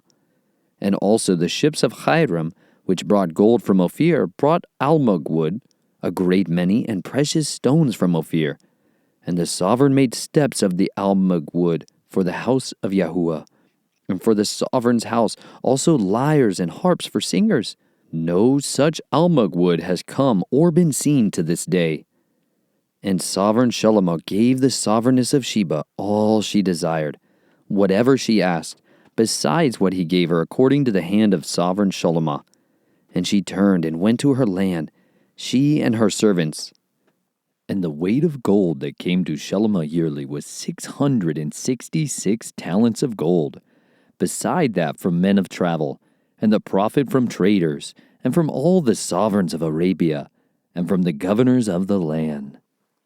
And sovereign Shelomah made 200 large shields of beaten gold. 600 pieces of gold went into each shield, and 300 shields of beaten gold. 3 minas of gold went into each shield. And the sovereign put them in the house of the forest of Lebanon. And the sovereign made a great throne of ivory, and overlaid it with refined gold. The throne had 6 steps, and the top of the throne was round at the back, and there were armrests on either side of the place of the seat. And 2 lions stood beside the armrests, and 12 lions were standing there, one on each side of the 6 steps. The like of it was never made in any reign. And all the drinking vessels of sovereign Shelomah were of gold, and all the vessels of the house of the forest of Lebanon were of refined gold, not of silver. For this was reckoned of little value in the days of Shelomah. For the sovereign had ships of Tarshish at sea, with the fleet of Hiram. Once every 3 years the ships of Tarshish came, bringing gold and silver, ivory and apes and baboons. And sovereign Shelomah was greater than any of the sovereigns of the earth in riches and wisdom. And all the earth sought the presence of Shelomah to hear his wisdom, which Elohim had put in his heart. And they were each bringing his presents, objects of silver and objects of gold, and garments and armor, and spices, horses and mules, the matter of a year by year. And Shelomah gathered chariots and horsemen, and he had 1,400 chariots and 12,000 horsemen, whom he stationed in the chariot cities, and with the sovereign in Jerusalem. And the sovereign made silver as common in Jerusalem as stones, and he made cedars as plenty as the sycamores, which are in the low country. And Shelomah had horses brought out from Mitzrayim and Kei. The sovereign's merchants bought them in Kei at a price. And a chariot came up and went out from Mitzrayim for 600 pieces of silver, and a horse 150. And so by their hand they brought them out to all the sovereigns of the Hittites and the sovereigns of Aram. Chapter 11. And sovereign Shelomah loved many foreign women, in addition to the daughter of Pharaoh, Moabite, Ammonite, Edomite, Zidonian, and Hittite women, from the nations of whom Yahuah had said to the children of Israel, "You do not go into them, and they do not go into you, for they shall certainly turn away your hearts after their mighty ones." Shelomah clung to these in love. And he had 700 wives, princesses, and 300 concubines. And his wives turned away his heart. And it came to be when Shelomah was old that his wives turned away his heart after other mighty ones. And his heart was not perfect with Yahuah his Elohim, as was the heart of his father David.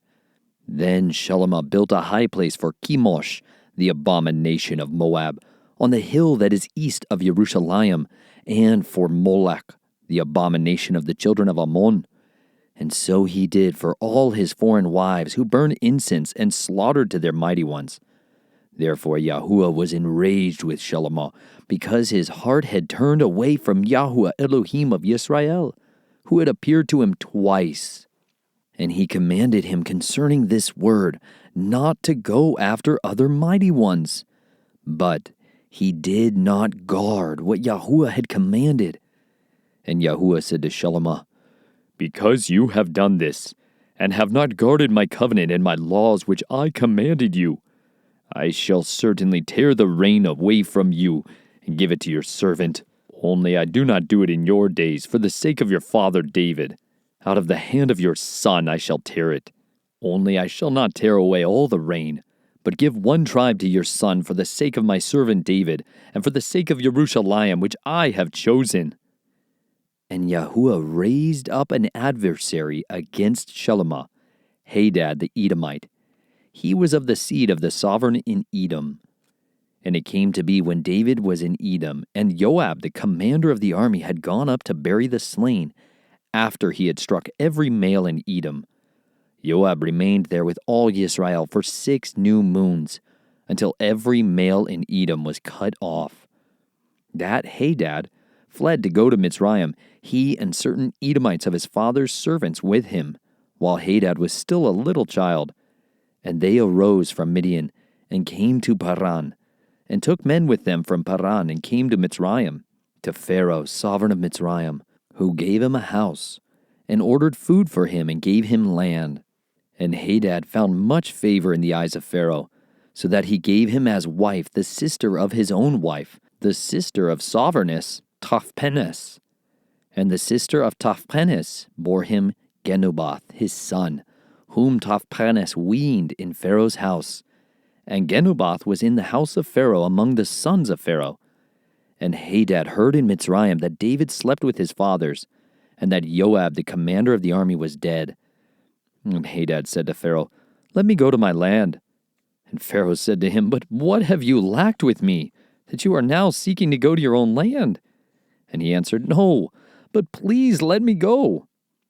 And Elohim raised up another adversary against him, Rezon, son of Eliada, who had fled from his master, Hadadezer, sovereign of Zobah, and gathered men to him and became a commander over a raiding band when David killed those of Zobah.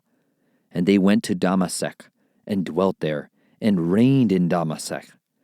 And he was an adversary of Yisrael all the days of Shelomah, beside the trouble that Hadad caused, and he was hostile to Yisrael and reigned over Aram. And a servant of Shelomah, Jeroboam, son of Nebat, an Ephraimite from Zerudah, whose mother's name was Zeruiah, a widow, also lifted up a hand against the sovereign. And this is what caused him to lift up a hand against the sovereign. Shelomah had built Milo, repairing the breaks in the city of David his father. And the man, Jeroboam, was a brave man. And Shelomah, seeing that the young man was doing his work well, made him the officer over all the compulsory labor of the house of Joseph.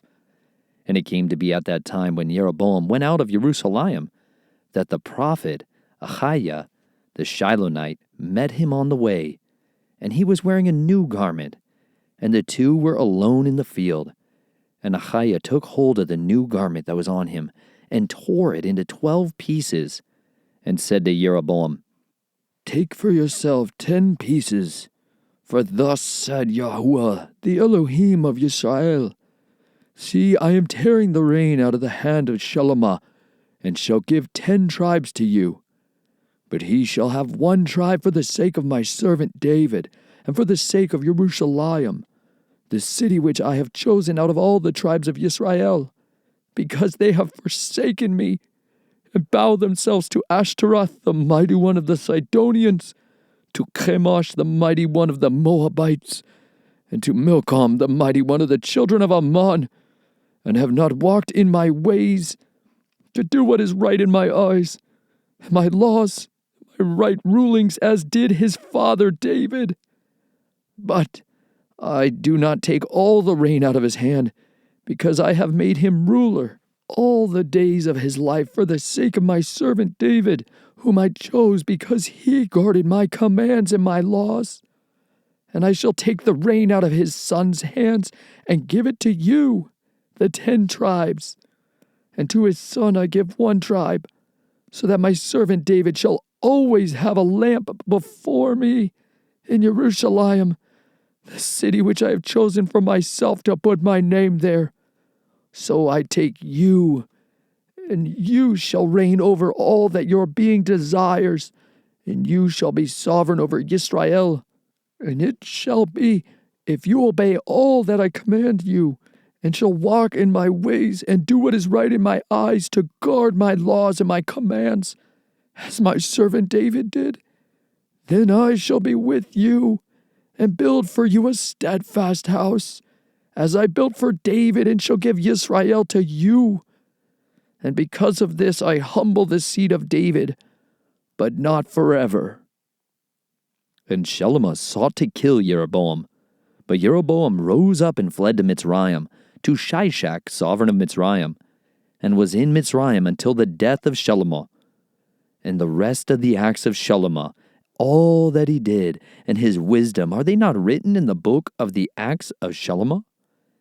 And the days that Shelomah reigned in Jerusalem over all Yisrael was 40 years. So Shelomah slept with his fathers, and was buried in the city of David his father. And Rehoboam his son reigned in his place. Chapter 12. And Rehoboam went to Shechem, for all Yisrael had gone to Shechem to set him up to reign. And it came to be when Jeroboam son of Nebat heard this, he was still in Mitzrayim, for he had fled from the presence of sovereign Shelomah, and had been dwelling in Mitzrayim, that they sent and called him. And Jeroboam and all the assembly of Israel came and spoke to Rehoboam, saying, "Your father made our yoke hard, and now lighten the hard service of your father in his heavy yoke which he put on us. Then we serve you." And he said to them, "Go away for 3 days, then come back to me." And the people went. Then sovereign Rehoboam consulted the elders who stood before his father, Shelomah, while he still lived. And he said, "What do you advise me to answer these people?" And they spoke to him, saying, "If you are a servant to these people today, and shall serve them, and shall answer them, and speak good words to them, then they shall be your servants all the days." But he ignored the advice the elders gave him, and consulted the young men who had grown up with him, who stood before him. And he said to them, "What advice do you give? How should we answer this people who have spoken to me, saying, 'Lighten the yoke which your father put on us'?" And the young men who had grown up with him spoke to him, saying, "Say this to this people who have spoken to you, saying, 'Your father made our yoke heavy, but you make it lighter on us.' Say this to them, 'My little finger is thicker than my father's waist. And now my father laid a heavy yoke on you, but I add to your yoke. My father flogged you with whips, but I flog you with scourges." So Jeroboam and all the people came to Rehoboam the 3rd day as the sovereign had spoken, saying, "Come back to me the 3rd day." But the sovereign answered the people harshly and ignored the advice which the elders had given him. And he spoke to them according to the advice of the young men, saying, My father made your yoke heavy, but I add to your yoke. My father flogged you with whips, but I flog you with scourges. So the sovereign did not listen to the people, for the turn of events was from Yahuah, in order to establish his word, which Yahuah had spoken by Ahijah the Shilonite to Jeroboam son of Nebat. And all Yisrael saw that the sovereign did not listen to them. Then the people answered the sovereign, saying, What portion do we have in David? And there is no inheritance in the son of Yeshai. To your mighty ones, O Yisrael. Now see to your own house, O David. So Yisrael went to their own tents. But as for the children of Yisrael who dwelt in the cities of Yehudah, Rehoboam reigned over them. And when sovereign Rehoboam sent Adoram, who was over the compulsory labor, all Yisrael stoned him with stones, and he died. And sovereign Rehoboam hastily mounted his chariot to flee to Jerusalem. Thus Yisrael revolted against the house of David to this day. And it came to be when all Yisrael heard that Jeroboam had come back, they sent for him and called him to the congregation and set him up to reign over all Yisrael. There was none who followed the house of David except the tribe of Yehudah only. And Rehoboam came to Jerusalem, and he assembled all the house of Yehudah with the tribe of Benjamin, 180,000 chosen brave men, to fight against the house of Israel, to bring back the reign to Rehoboam, son of Shalomah. But the word of Elohim came to Shemaiah, the man of Elohim, saying, Speak to Rehoboam, son of Shalomah, sovereign of Yehudah, and to all the house of Yehudah and Benjamin, and to the rest of the people, saying, Thus said Yahuah, Do not go up or fight against your brothers, the children of Israel. Let every man return to his house, for this matter is from me. So they obeyed the word of Yahuah, and turned back according to the word of Yahuah. And Jeroboam built Shechem in the mountains of Ephraim, and dwelt there. And he went out from there and built Penuel. And Jeroboam said in his heart, Now the reign shall return to the house of David. If these people go up to do slaughterings in the house of Yahuah at Jerusalem, then the heart of this people shall turn back to their master, Rehoboam, sovereign of Yehudah, and they shall kill me and go back to Rehoboam, sovereign of Yehudah.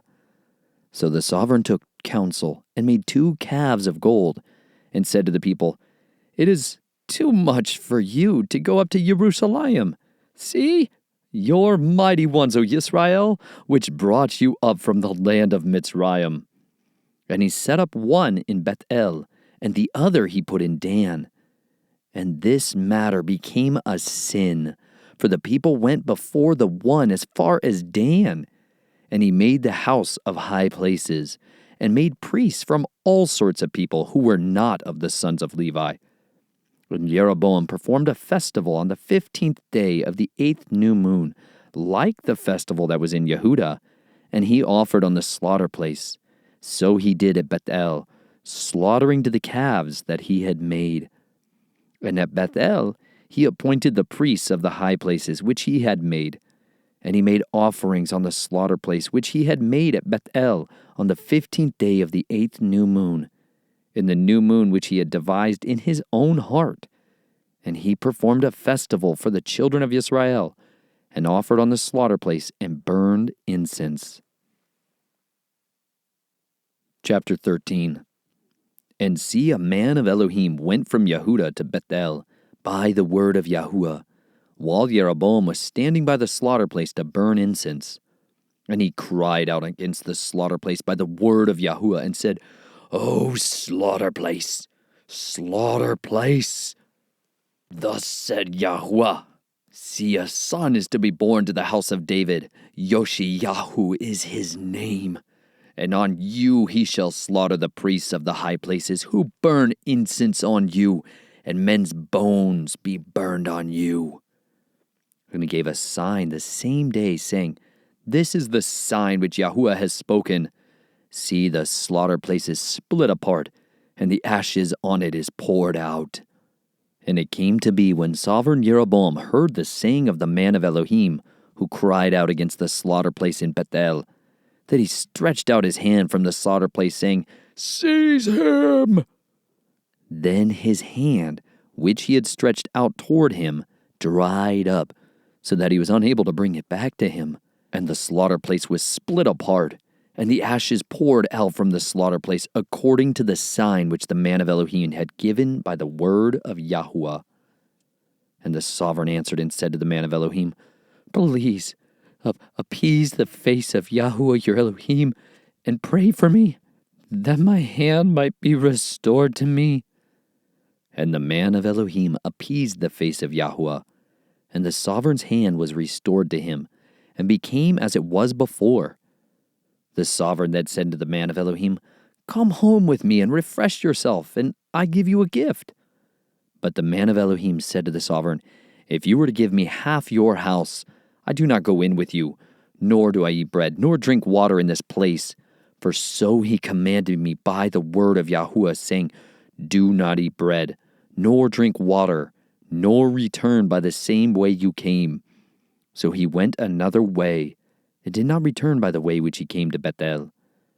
And a certain old prophet was dwelling in Bethel, and his sons came and told him all the works that the man of Elohim had done that day in Bethel, the words which he had spoken to the sovereign. And their father said to him, "Which way did he go?" And his sons, who had seen which way the man of Elohim went, who came from Yehudah. And he said to his sons, "Saddle the donkey for me." And they saddled the donkey for him, and he rode on it. And they went after the man of Elohim, and found him sitting under a terebinth tree. And he said to him, "Are you the man of Elohim who came from Yehudah?" And he said, "I am." And he said to him, "Come home with me and eat bread." And he said, "I am not able to return with you, or go in with you, nor am I to eat bread or drink water with you in this place. For word came to me by the word of Yahuah, Do not eat bread, nor drink water there, nor return by going the way you came." And he said to him, "I too am a prophet like you, and a messenger spoke to me by the word of Yahuah, saying, Bring him back with you to your house, and let him eat bread and drink water." But he lied to him. So he turned back with him, and ate bread in his house and drank water. And it came to be as they sat at the table that the word of Yahuah came to the prophet who had brought him back. And he cried out to the man of Elohim who came from Yehudah, saying, "Thus said Yahuah, because you have rebelled against the mouth of Yahuah, and have not guarded the command which Yahuah, your Elohim, commanded you, and turned back, and ate bread and drank water in the place of which he said to you, Do not eat bread nor drink water. Your body shall not enter the burial site of your fathers."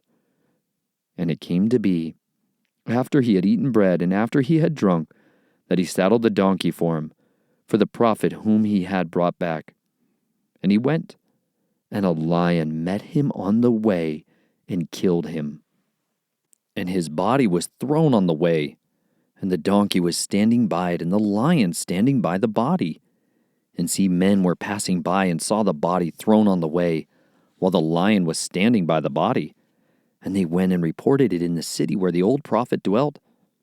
And the prophet, who had brought him back from the way, heard it, and said, "It is the man of Elohim, who rebelled against the mouth of Yahuah. And Yahuah gave him to the lion, and it tore him apart and killed him according to the word of Yahuah which he spoke to him." And he spoke to his son, saying, "Saddle the donkey for me." And they saddled it. So he went and found his body thrown on the way, and the donkey and the lion standing by the body. The lion had not eaten the body, nor mauled the donkey. And the prophet lifted up the body of the man, and placed it on the donkey, and brought it back. And the old prophet came to the city to mourn, and to bury him. And he placed his body in his own burial site, and they lamented over him, saying, "Oh, my brother!" And it came to be, after he had buried him, that he spoke to his son, saying, "When I am dead, then you shall bury me in the burial site where the man of Elohim is buried, lay my bones beside his bones. For the word which Yahuah, which he cried out, by the word of Yahuah against the slaughter place in Bethel, and against all the houses of the high places which are in the cities of Shamaron, shall certainly come to be. After this event, Jeroboam did not turn from his evil way, but again he made priests from all sorts of people for the high places. Whoever wished, he ordained to become one of the priests of the high places. And this matter was the sin of the house of Jeroboam, even to cut it off and destroy it from the face of the earth. Chapter 14. At that time, Abiah the son of Jeroboam became sick. And Jeroboam said to his wife, "Please arise and disguise yourself so that they do not know that you are the wife of Jeroboam. And go to Shiloh. See, Ahiah the prophet is there, who spoke to me of becoming sovereign over this people. And you shall take with you 10 loaves and cakes and a jar of honey, and go to him. Let him declare to you what becomes of the child." And Jeroboam's wife did so, and rose up and went to Shiloh, and came to the house of Ahiah. But Ahiyahu was unable to see, for his eyes had set because of his age. And Yahuah had said to Ahiyahu, "See, the wife of Jeroboam is coming to ask you a word about her son, for he is sick. Speak to her thus and thus, for it shall be when she comes in that she makes herself strange." And it came to be when Ahiyahu heard the sound of her footsteps as she came through the door, he said, "Come in, wife of Jeroboam. Why are you making yourself strange? And I have been sent to you with a hard word. Go, say to Jeroboam, thus said Yahuah Elohim of Yisrael, because I exalted you from among the people, and made you ruler over my people Yisrael, and tore the reign away from the house of David and gave it to you, and you have not been as my servant David, who guarded my commands, and who followed me with all his heart, to do only what was right in my eyes. But you have done more evil than all who were before you, for you have gone and made yourself other mighty ones, and molded images to provoke me, and have cast me behind your back. Therefore, see, I am bringing evil to the house of Jeroboam, and shall cut off from Jeroboam every male in Yisrael, whether shut up or left at large, and sweep away the remnant of the house of Jeroboam, as one sweeps away dung until it is all gone. Those of Jeroboam who die in the city the dogs do eat, and those who die in the field the birds of the heavens do eat, for Yahuah has spoken it. And you, arise, go to your house. When your feet enter the city, the child shall die, and all Yisrael shall mourn for him and bury him, for he is the only one of Jeroboam who shall come to the burial site, because in him there is found a good report toward Yahuah Elohim of Yisrael, in the house of Jeroboam. And Yahuah shall raise up for himself a sovereign over Yisrael, who cuts off the house of Jeroboam this day, and even now. And Yahuah shall strike Yisrael as a reed is shaken in the water, and shall pluck Yisrael from this good soil which he gave to their fathers, and shall scatter them beyond the river, because they made their Asherim, provoking Yahuah. And he shall give Yisrael up because of the sins of Jeroboam, who sinned, and who made Yisrael sin. And the wife of Jeroboam rose up, and went, and came to Tirzah.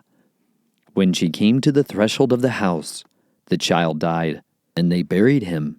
And all Yisrael lamented for him according to the word of Yahuah, which he had spoken through his servant Ahiyahu the prophet. And the rest of the acts of Jeroboam, how he fought and how he reigned, see, they are written in the book of the annals of the sovereigns of Yisrael. And the days that Jeroboam reigned was 22 years.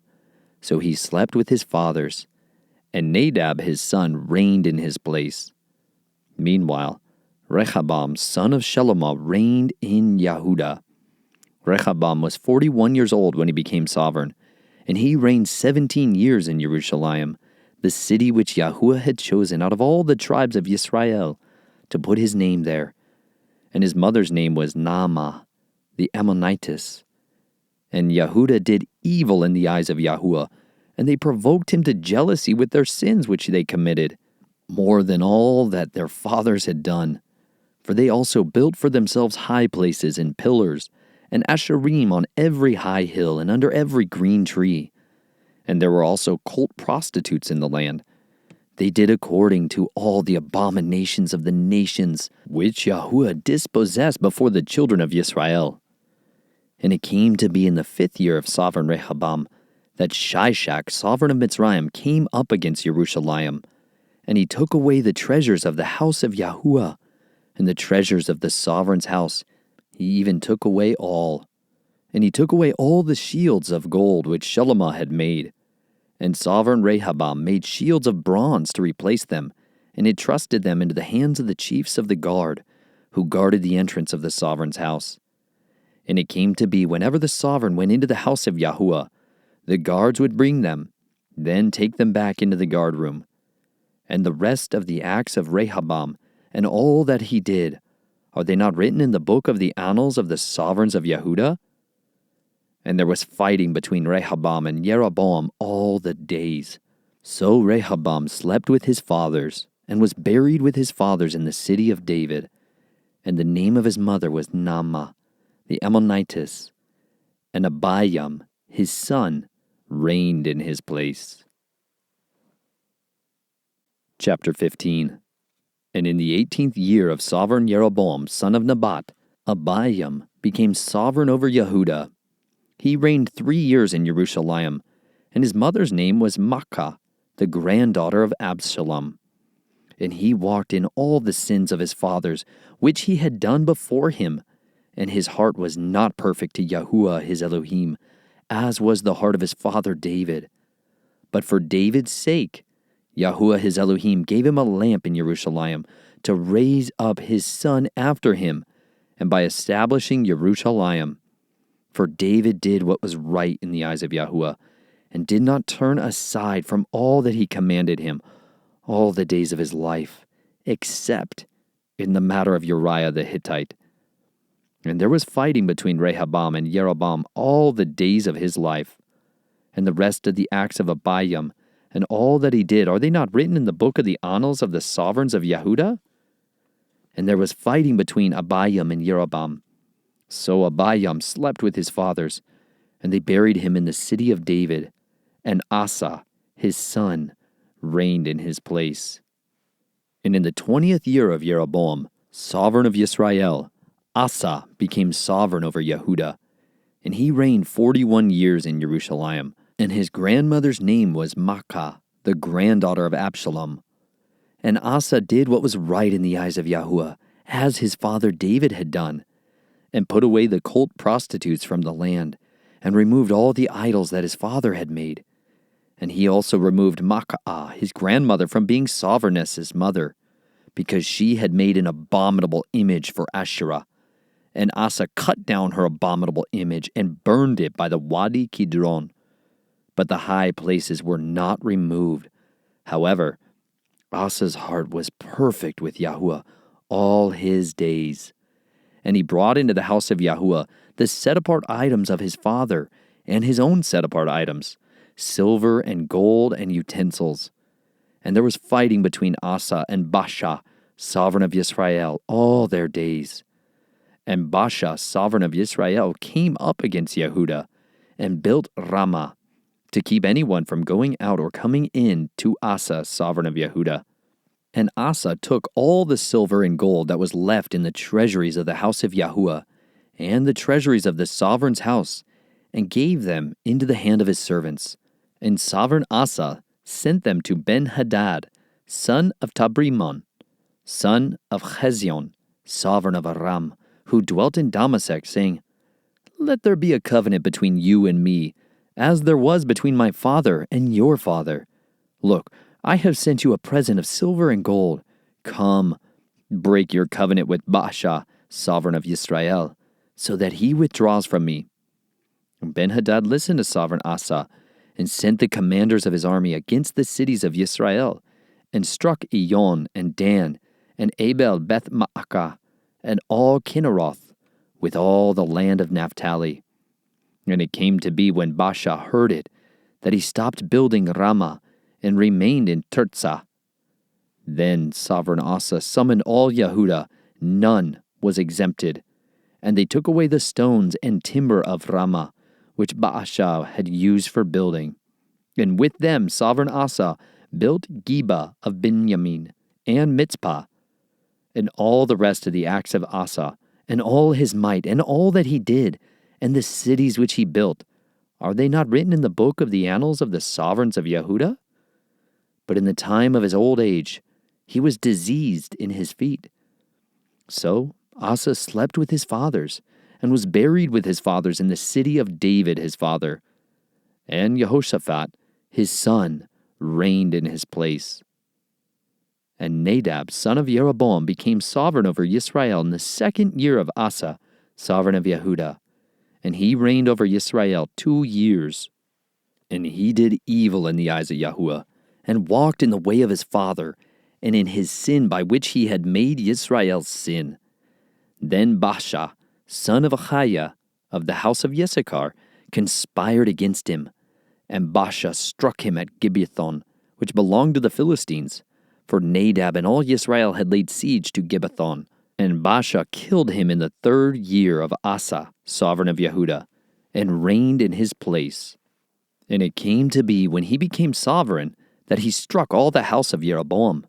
He did not leave to Jeroboam anyone breathing, until he had destroyed him according to the word of Yahuah, which he had spoken by his servant Achiah the Shilonite. Because of the sins of Jeroboam, which he had sinned, and by which he had made Yisrael sin, because of his provocation with which he had provoked Yahuah, Elohim of Yisrael. And the rest of the acts of Nadab, and all that he did, are they not written in the book of the annals of the sovereigns of Yisrael? And there was fighting between Asa and Baasha, sovereign of Yisrael, all their days. In the 3rd year of Asa, sovereign of Yehudah, Baasha of Achiah became sovereign over all Yisrael in Tirzah, and reigned 24 years. And he did evil in the eyes of Yahuah, and walked in the way of Jeroboam, and in his sin by which he had made Yisrael sin. Chapter 16. Then the word of Yahuah came to Jehu, son of Hanani, against Baasha, saying, Because I raised you up out of the dust, and made you ruler over my people Yisrael, but you walked in the way of Jeroboam, and made my people Yisrael sin, to provoke me with their sins. See, I am going to sweep away Baasha and his house, and shall make your house like the house of Jeroboam the son of Nebat. Anyone belonging to Baasha who dies in a city, the dogs eat, and anyone belonging to him dies in a field, the birds of the heavens will eat. And the rest of the acts of Baasha, what he did and his might, are they not written in the book of the annals of the sovereigns of Yisrael? So Baasha slept with his fathers, and was buried in Tirzah, and his son Elah reigned in his place. Moreover, the word of Yahuah came by the prophet Jehu, son of Hanani, against Baasha and his house, because of all the evil that he did in the eyes of Yahuah, in provoking him with the work of his hands, in being like the house of Jeroboam, and because he struck them. In the 26th year of Asa, sovereign of Yehudah, Elah, son of Baasha, began to reign over Yisrael in Tirzah 2 years. And his servant Zimri, commander of half his chariots, conspired against him as he was in Tirzah, drinking himself drunk in the house of Artsah, who was over his house in Tirzah. Then Zimri came in and struck him, and killed him in the 27th year of Asa, sovereign of Yehudah, and reigned in his place. And it came to be, when he began to reign, as soon as he was seated on his throne, that he struck all the household of Baasha. He did not leave him one male, neither of his redeemers nor of his friends. So Zimri destroyed the entire house of Baasha, according to the word of Yahuah, which he spoke against Baasha by Jehu the prophet. For all the sins of Baasha and the sins of Elah his son, by which they had sinned, and by which they had made Yisrael sin, in provoking Yahuah Elohim of Yisrael with their worthlessness. And the rest of the acts of Elah, and all that he did, are they not written in the book of the annals of the sovereigns of Yisrael?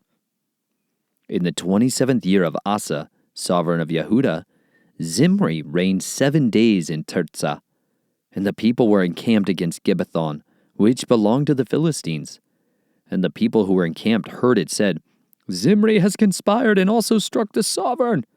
So all Yisrael set up Omri, the commander of the army, to reign over Yisrael that day in the camp. And Omri went up, and all Yisrael with him from Gibbethon, and they besieged Tirzah. And it came to be, when Zimri saw that the city was captured, that he went into a high place of the sovereign's house, and burned the sovereign's house down upon himself with fire, and died, because of the sins which he had sinned in doing evil in the eyes of Yahuah, in walking in the way of Jeroboam, and in his sin which he had committed to make Yisrael sin. And the rest of the acts of Zimri, and the conspiracy he made, are they not written in the books of the annals of the sovereigns of Yisrael? Then the people of Israel were divided into 2 parts. Half of the people followed Tibni, son of Ginath, to make him reign, and half followed Omri. But the people who followed Omri were stronger than the people who followed Tibni, son of Ginath.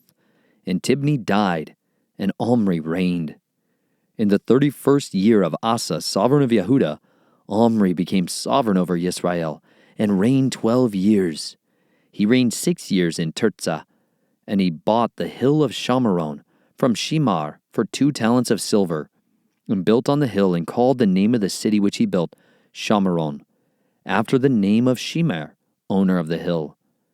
And Omri did evil in the eyes of Yahuah, and did evil more than all those before him, and walked in all the ways of Jeroboam, son of Nebat, and in his sin by which he had made Yisrael sin, provoking Yahuah Elohim of Yisrael with their worthlessness.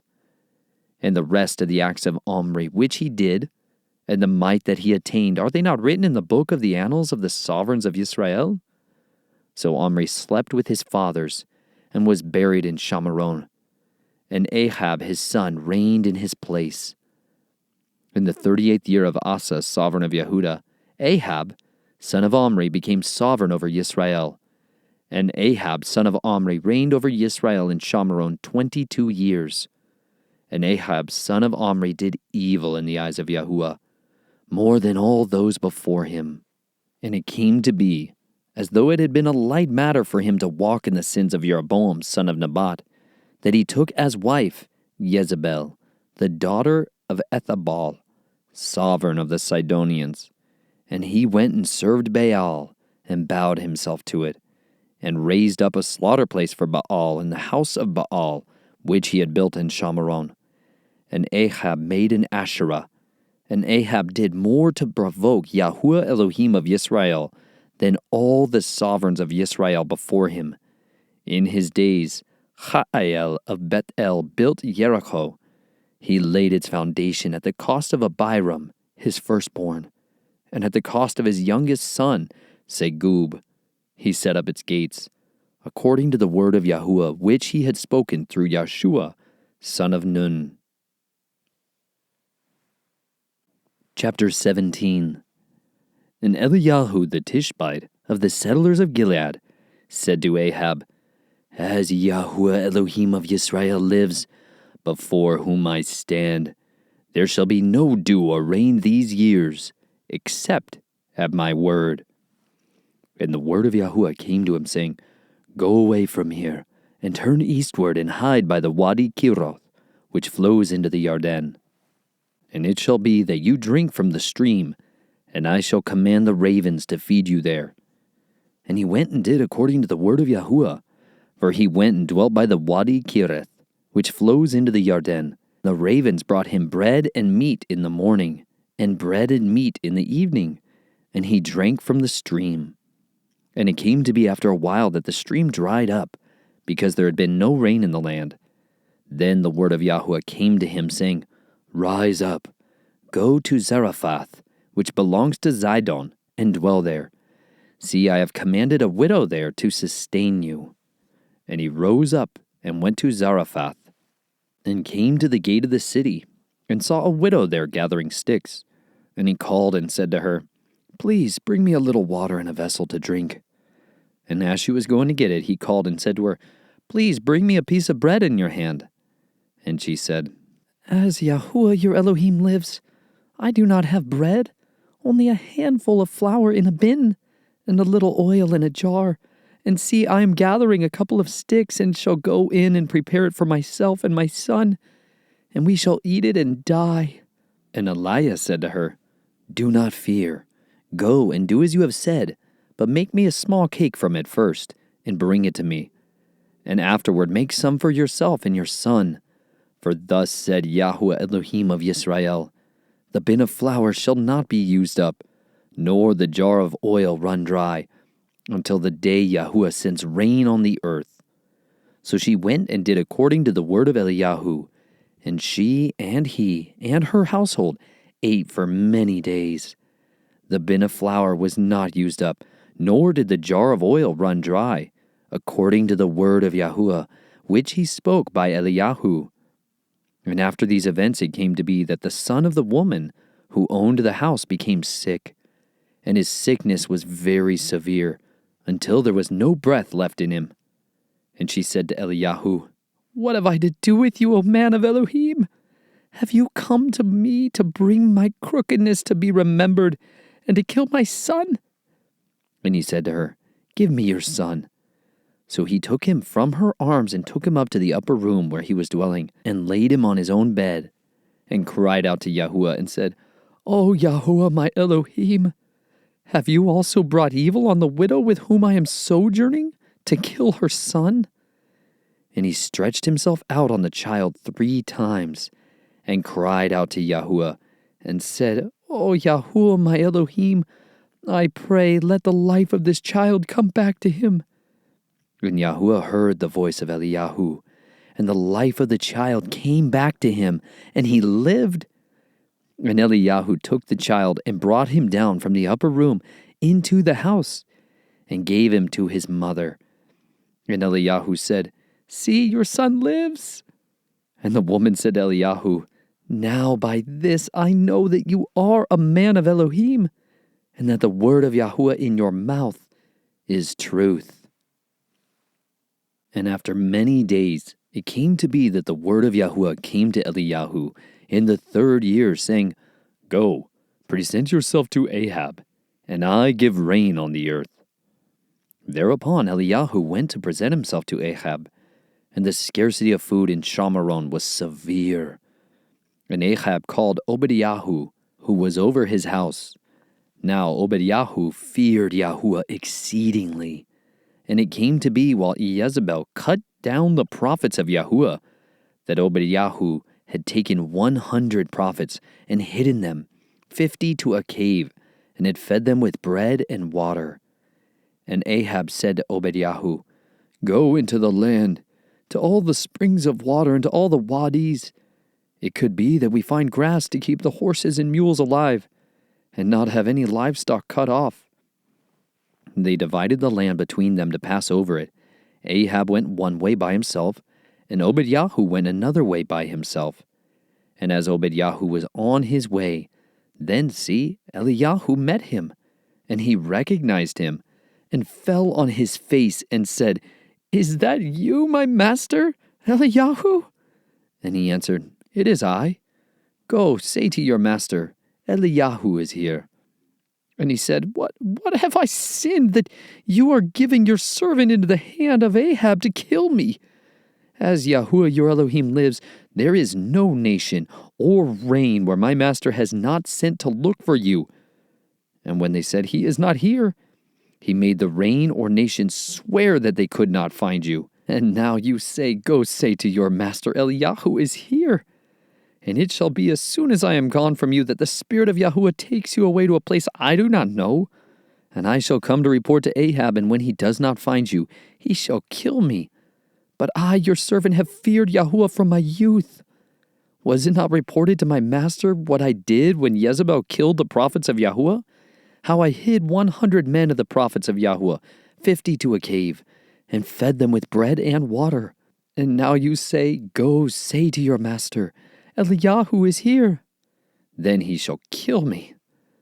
And Eliyahu said, As Yahuah of hosts lives, before whom I stand, I shall indeed show myself to him today.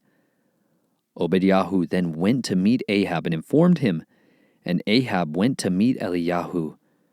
And it came to be when Ahab saw Eliyahu that Ahab said to him, Is that you, O disturber of Yisrael? And he answered, I have not disturbed Yisrael, but you and your father's house, in that you have forsaken the commands of Yahuah, and you have followed the Baals. And now send and gather all Yisrael to me on Mount Carmel, the 450 prophets of Baal, and the 400 prophets of Asherah, who eat at Jezebel's table. Ahab then sent for all the children of Israel, and gathered the prophets on Mount Carmel. And Eliyahu came to all the people and said, How long would you keep hopping between two opinions? If Yahuah is Elohim, follow him. And if Baal, follow him. But the people answered him not a word. And Eliyahu said to the people, I alone am left a prophet of Yahuah, but the prophets of Baal are 450 men. Now let them give us 2 bowls, and let them choose 1 bowl for themselves, and cut it in pieces, and lay it on the wood, but set no fire. And I prepare the other bowl, and shall lay it on the wood, but set no fire. And you shall call on the name of your mighty one, and I call on the name of Yahuah. And the Elohim who answers by fire, he is Elohim. So all the people answered and said, The word is good. And Eliyahu said to the prophets of Baal, Choose 1 bowl for yourselves, and prepare it first, for you are many, and call on the name of your mighty one, but set no fire. So they took the bowl which was given to them, and prepared it, and called on the name of Baal from morning even until noon, saying, O Baal, answer us. But there was no voice, and no one answered. And they leaped about the slaughter place which they had made. And it came to be at noon that Eliyahu taunted them and said, Cry aloud, for he is a mighty one. He is meditating, or he is busy, or he's on a journey, or it could be that he's asleep and has to be awakened. And they cried aloud and cut themselves, according to their ruling, with knives and spears, until the blood gushed out on them. And it came to be when midday was past that they prophesied until the time of bringing the evening offering. But there was no voice, and no one answered, and no one paying attention. Then Eliyahu said to all the people, Come closer to me. And all the people came closer to him, and he repaired the slaughter place of Yahuah that was broken down. And Eliyahu took 12 stones according to the number of the tribes of the sons of Jacob, to whom the word of Yahuah had come, saying, Yisrael is your name. And with the stones he built a slaughter place in the name of Yahuah. And he made a trench around the slaughter place, large enough to hold 2 seahs of seed. And he arranged the wood and cut the bowl in pieces, and laid it on the wood, and said, Fill 4 jars with water, and pour it on the ascending offering and on the wood. Then he said, Do it a second time. And they did it a second time. And he said, Do it a third time. And they did it a third time. And the water flowed around the slaughter place, and he filled the trench with water too. And it came to be at the time of bringing the evening offering that Eliyahu the prophet came near and said, Yahuah Elohim of Abraham, Yitzhak and Yisrael, let it be known today, you are Elohim in Yisrael, and I, your servant, have done all these matters by your word. Answer me, O Yahuah, answer me, and let this people know that you are Yahuah Elohim, and you shall turn their hearts back to you again. Then the fire of Yahuah fell and consumed the ascending offering, and the wood, and the stones, and the dust, and it licked up the water that was in the trench. And all the people saw, and fell on their faces, and said, Yahuah, He is the Elohim! Yahuah! He is the Elohim! And Eliyahu said to them, Seize the prophets of Baal. Do not let one of them escape. So they seized them, and Eliyahu brought them down to the Wadi Kishon and slew them there. And Eliyahu said to Ahab, Go up, eat and drink because of the sound of the noise of rain. And Ahab went up to eat and to drink. And Eliyahu went up to the top of Carmel, and he bowed down on the ground and put his face between his knees, and said to his servant, Go up, please. Look closely toward the sea. So he went up and looked closely and said, Not a speck. And 7 times he said, Go again. And it came to be the 7th time that he said, See, a little cloud as small as a man's hand is coming out of the sea. And he said, Go up, say to Ahab, Hitch up and go down before the rain stops you. And in the meantime it came to be that the heavens became black with clouds and wind, and there was a heavy rain, while Ahab rode and went to Yisrael. And the hand of Yahuah was on Eliyahu, and he girded up his loins, and ran ahead of Ahab to the entrance of Yisrael. Chapter 19. And when Ahab reported to Jezebel all that Eliyahu had done, also how he slew all the prophets with the sword, Jezebel sent a messenger to Eliyahu, saying, So let the mighty ones do to me, and more also, if I do not make your life as the life of one of them by tomorrow about this time.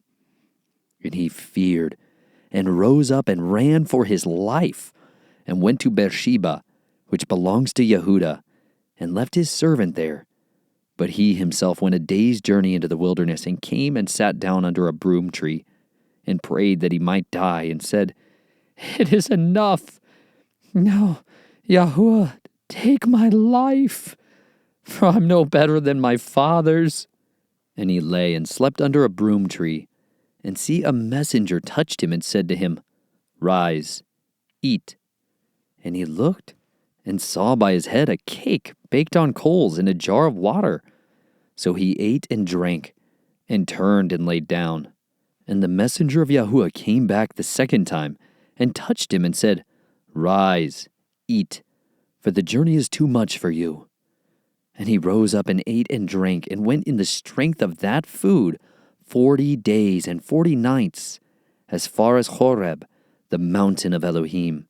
And there he went into a cave and spent the night there. And see, the word of Yahuah came to him and said to him, What are you doing here, Eliyahu? And he said, I have been very jealous for Yahuah Elohim of hosts, for the children of Yisrael have forsaken your covenant. They have thrown down your slaughter places, and they have killed your prophets with the sword, and I am left, I alone, and they seek my life to take it. And he said, Go out, and stand on the mountain before Yahuah. And see, Yahuah passed by, and a great strong wind tearing the mountains and breaking the rocks in pieces before Yahuah. Yahuah was not in the wind. And after the wind, an earthquake. Yahuah was not in the earthquake. And after the earthquake, a fire. Yahuah was not in the fire. And after the fire, a still small voice. And it came to be when Eliyahu heard it, that he wrapped his face in his robe and went out and stood at the cave opening. And see, a voice came to him and said, What are you doing here, Eliyahu? And he said, I have been very jealous for Yahuah Elohim of hosts, for the children of Israel have forsaken your covenant. They have thrown down your slaughter places, and they have killed your prophets with the sword, and I am left, I alone, and they seek my life to take it. And Yahuah said to him, Go, return on your way to the wilderness of Damasek, and you shall go in and anoint Hazael as sovereign over Aram, and anoint Jehu son of Nimshi as sovereign over Yisrael, and anoint Elisha son of Shaphat of Abel Maholah as prophet in your place. And it shall be that whoever escapes the sword of Hazael, Jehu does kill, and whoever escapes from the sword of Jehu, Elisha does kill. And I shall leave 7,000 in Yisrael, all whose knees have not bowed to Baal, and every mouth that has not kissed him. And he went from there and found Elisha, son of Shaphat, who was plowing with 12 yoke of oxen before him, and he was with the 12th. And Eliyahu passed by him and threw his robe on him. And he left the oxen and ran after Eliyahu, and said, "Please let me kiss my father and my mother, and then I follow you." And he said to him, "Go, turn back, for what have I done to you?" And he turned back from him and took a yoke of oxen and slaughtered them, and cooked their flesh using the implements of the oxen, and gave it to the people, and they ate.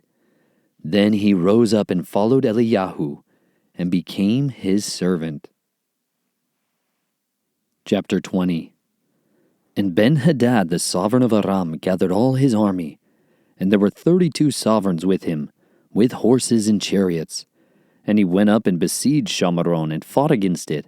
And he sent messengers into the city to Ahab, sovereign of Israel, and said to him, "Thus said Ben-Hadad, your silver and your gold are mine, and your wives and children, the best are mine."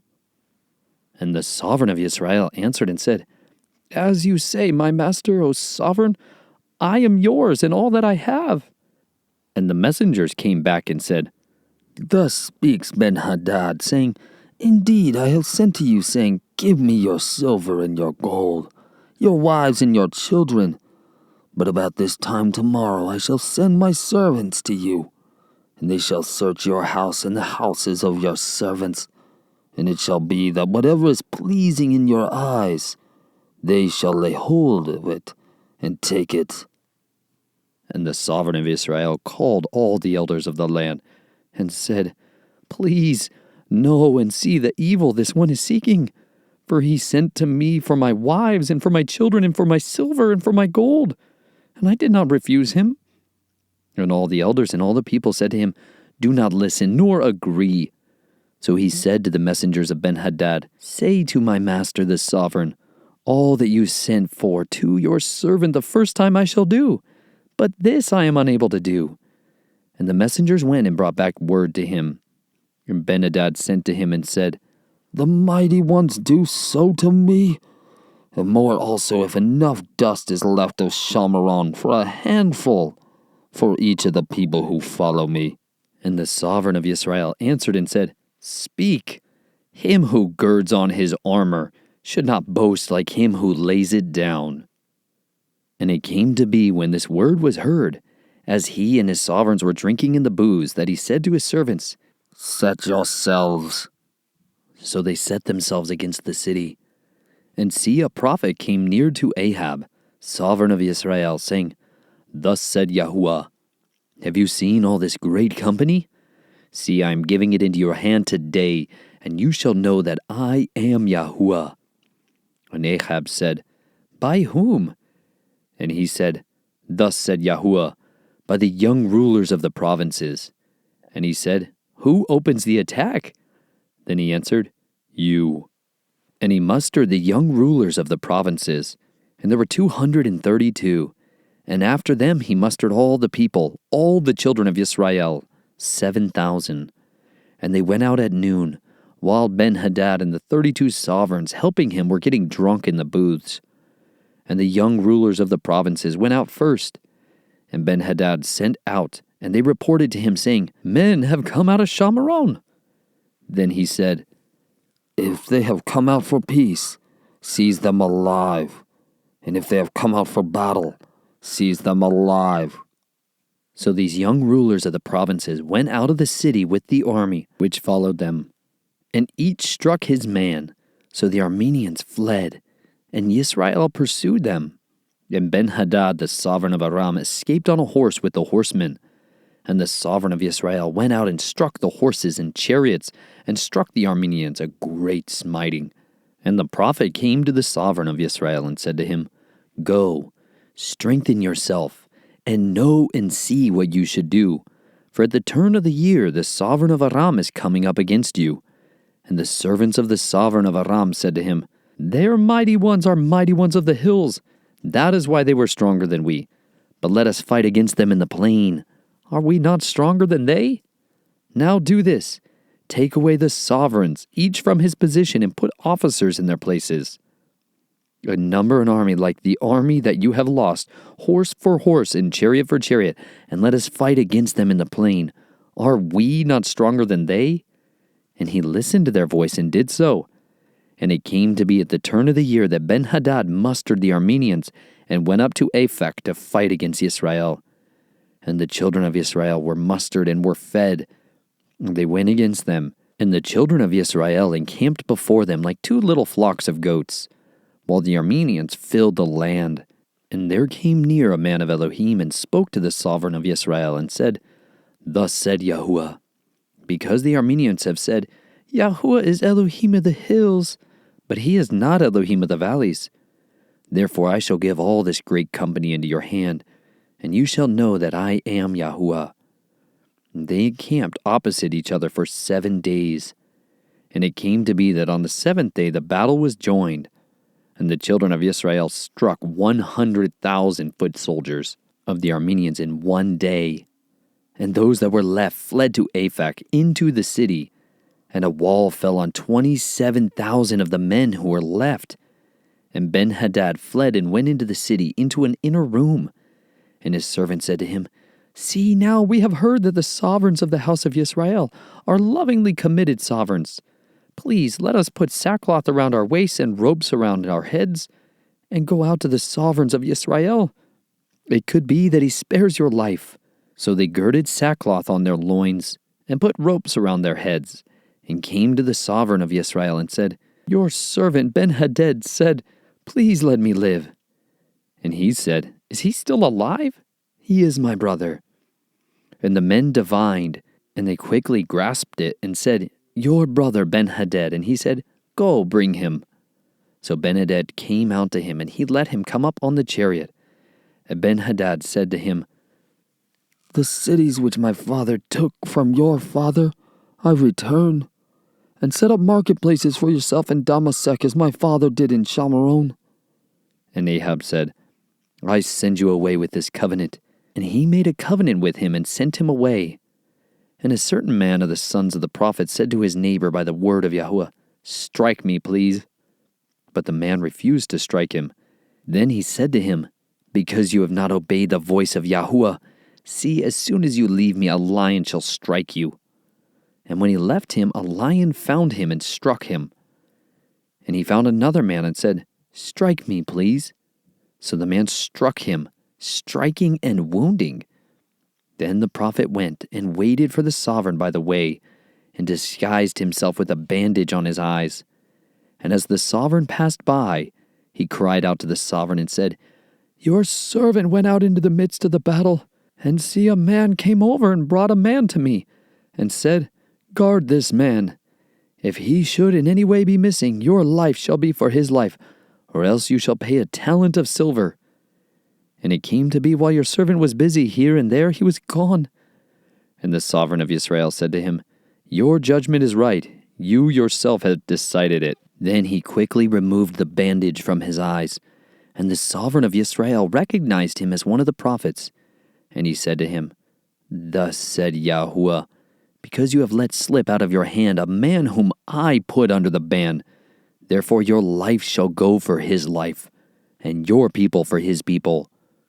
And the sovereign of Israel went to his house, embittered and displeased, and came to Shamaron. Chapter 21. And it came to be after these events that Naboth the Yisraelite had a vineyard which was in Yisrael, near the palace of Ahab the sovereign of Shamaron. And Ahab spoke to Naboth, saying, "Give me your vineyard, and it shall be a vegetable garden for me, since it adjoins my house. And let me give you a better vineyard for it. If it is good in your eyes, let me give you its worth in silver." And Naboth said to Ahab, "Far be it from me by Yahuah that I should give the inheritance of my fathers to you." And Ahab went into his house embittered and displeased because of the word which Naboth the Yisraelite had spoken to him when he said, "I did not give you the inheritance of my fathers." And he lay down on his bed and turned away his face and did not eat food. And Jezebel his wife came to him and said to him, "Why is your spirit so embittered that you are not eating food?" And he said to her, "Because I spoke to Naboth the Israelite, and said to him, "Give me your vineyard for silver, or if you prefer, I give you another vineyard for it." But he answered, "I do not give you my vineyard." So Jezebel his wife said to him, "Do you now rule over Yisrael? Rise up, eat food, and let your heart be glad. Let me give you the vineyard of Naboth the Israelite." Then she wrote letters in Ahab's name and sealed them with his seal, and sent the letters to the elders and the nobles who were dwelling in the city with Naboth. And she wrote in the letters, saying, "Proclaim a fast, and seat Naboth at the head of the people, and seat 2 men, sons of Belial, before him to bear witness against him, saying, 'You have blessed Elohim and the sovereign.' Then you shall take him out and stone him to death." And the men of his city, the elders and nobles who were inhabitants of his city, did as Jezebel had sent to them, as it was written in the letters which she had sent to them. They proclaimed a fast and seated Naboth at the head of the people. And the men, sons of Belial, came in and sat before him. And the men of Belial witnessed against him, against Naboth, in the presence of the people, saying, "Naboth has blessed Elohim and the sovereign."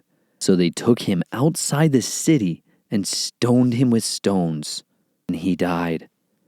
And they sent to Jezebel, saying, "Naboth has been stoned and is dead." And it came to be, when Jezebel heard that Naboth had been stoned and was dead, that Jezebel said to Ahab, "Arise, take possession of the vineyard of Naboth the Israelite, which he refused to give you for silver. For Naboth is not alive, but dead." And it came to be, when Ahab heard that Naboth was dead, that Ahab rose to go down to take possession of the vineyard of Naboth the Israelite. And the word of Yahuah came to Eliyahu the Tishbite, saying, "Rise up, go down to meet Ahab, sovereign of Yisrael, who lives in Shamaron. See, he is in the vineyard of Naboth, where he has gone down to take possession of it. And you shall speak to him, saying, 'Thus said Yahuah, have you murdered and also taken possession?' And you shall speak to him, saying, 'Thus said Yahuah, in the place where dogs licked the blood of Naboth, the dogs are going to lick your blood, even yours.'" And Ahab said to Eliyahu, "Have you found me, O my enemy?"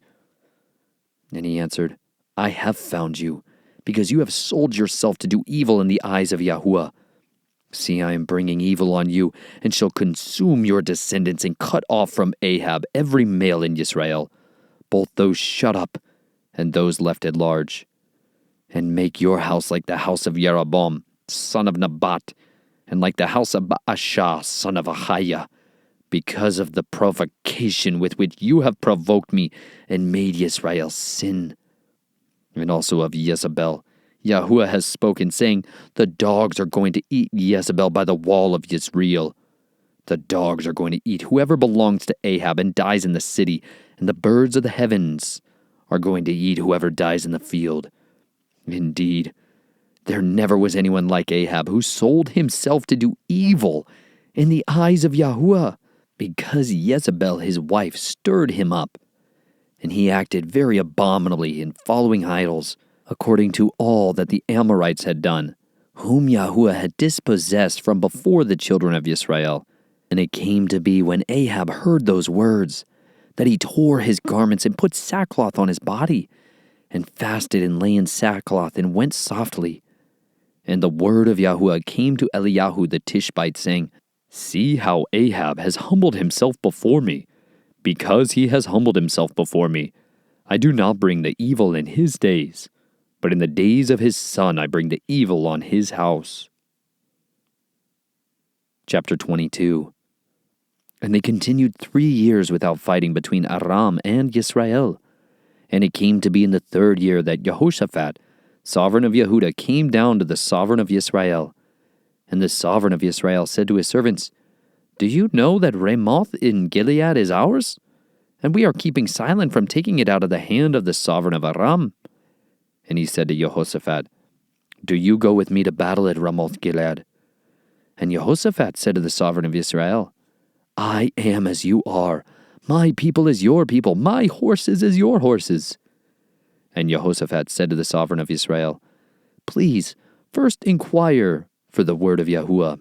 And the sovereign of Israel gathered the prophets, about 400 men, and said to them, Do I go against Ramoth Gilead to battle, or do I refrain? And they said, Go up, for Yahuah does give it into the hand of the sovereign. And Jehoshaphat said, Is there not here a prophet of Yahuah besides, that we might inquire of him? And the sovereign of Israel said to Jehoshaphat, There is still one man, Micaiah, son of Yimlah, to inquire of Yahuah by him. But I hate him, because he does not prophesy good concerning me, but evil. And Jehoshaphat said, Let not the sovereign say so. So the sovereign of Israel called an officer and said, Bring Micaiah, son of Yimlah, at once. And the sovereign of Israel and Jehoshaphat, sovereign of Yehudah, were sitting, each on his throne, dressed in their robes, at a threshing floor at the entrance of the gate of Shamaron. And all the prophets were prophesying before them. And Zedekiah, son of Kenaanah, had made horns of iron for himself, and said, Thus said Yahuah, with these you push the Armenians until they are destroyed. And all the prophets were prophesying so, saying, Go up to Ramoth Gilead and prosper, for Yahuah shall give it into the hand of the sovereign. And the messenger who had gone to call Micaiah spoke to him, saying, See now, the words of the prophets with one mouth are good towards the sovereign. Please, let your word be like the word of one of them, and you shall speak good.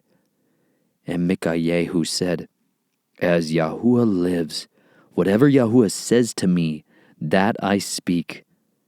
And he came to the sovereign, and the sovereign said to him, Micaiah, do we go against Ramoth Gilead to battle, or do we refrain? And he answered him, Go and prosper, for Yahuah shall give it into the hand of the sovereign. And the sovereign said to him, How many times have I made you swear that you do not speak to me except the truth in the name of Yahuah? So he said, I saw all Israel scattered on the mountains, as sheep that have no shepherd. And Yahuah said, These have no master. Let everyone return to his house in peace.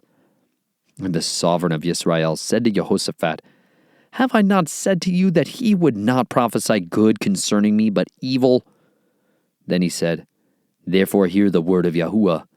I saw Yahuah sitting on his throne, and all the hosts of the heavens standing by him, on his right and on his left. And Yahuah said, Who shall entice Ahab to go up and fall at Ramoth Gilead? And this one said this, and another said that.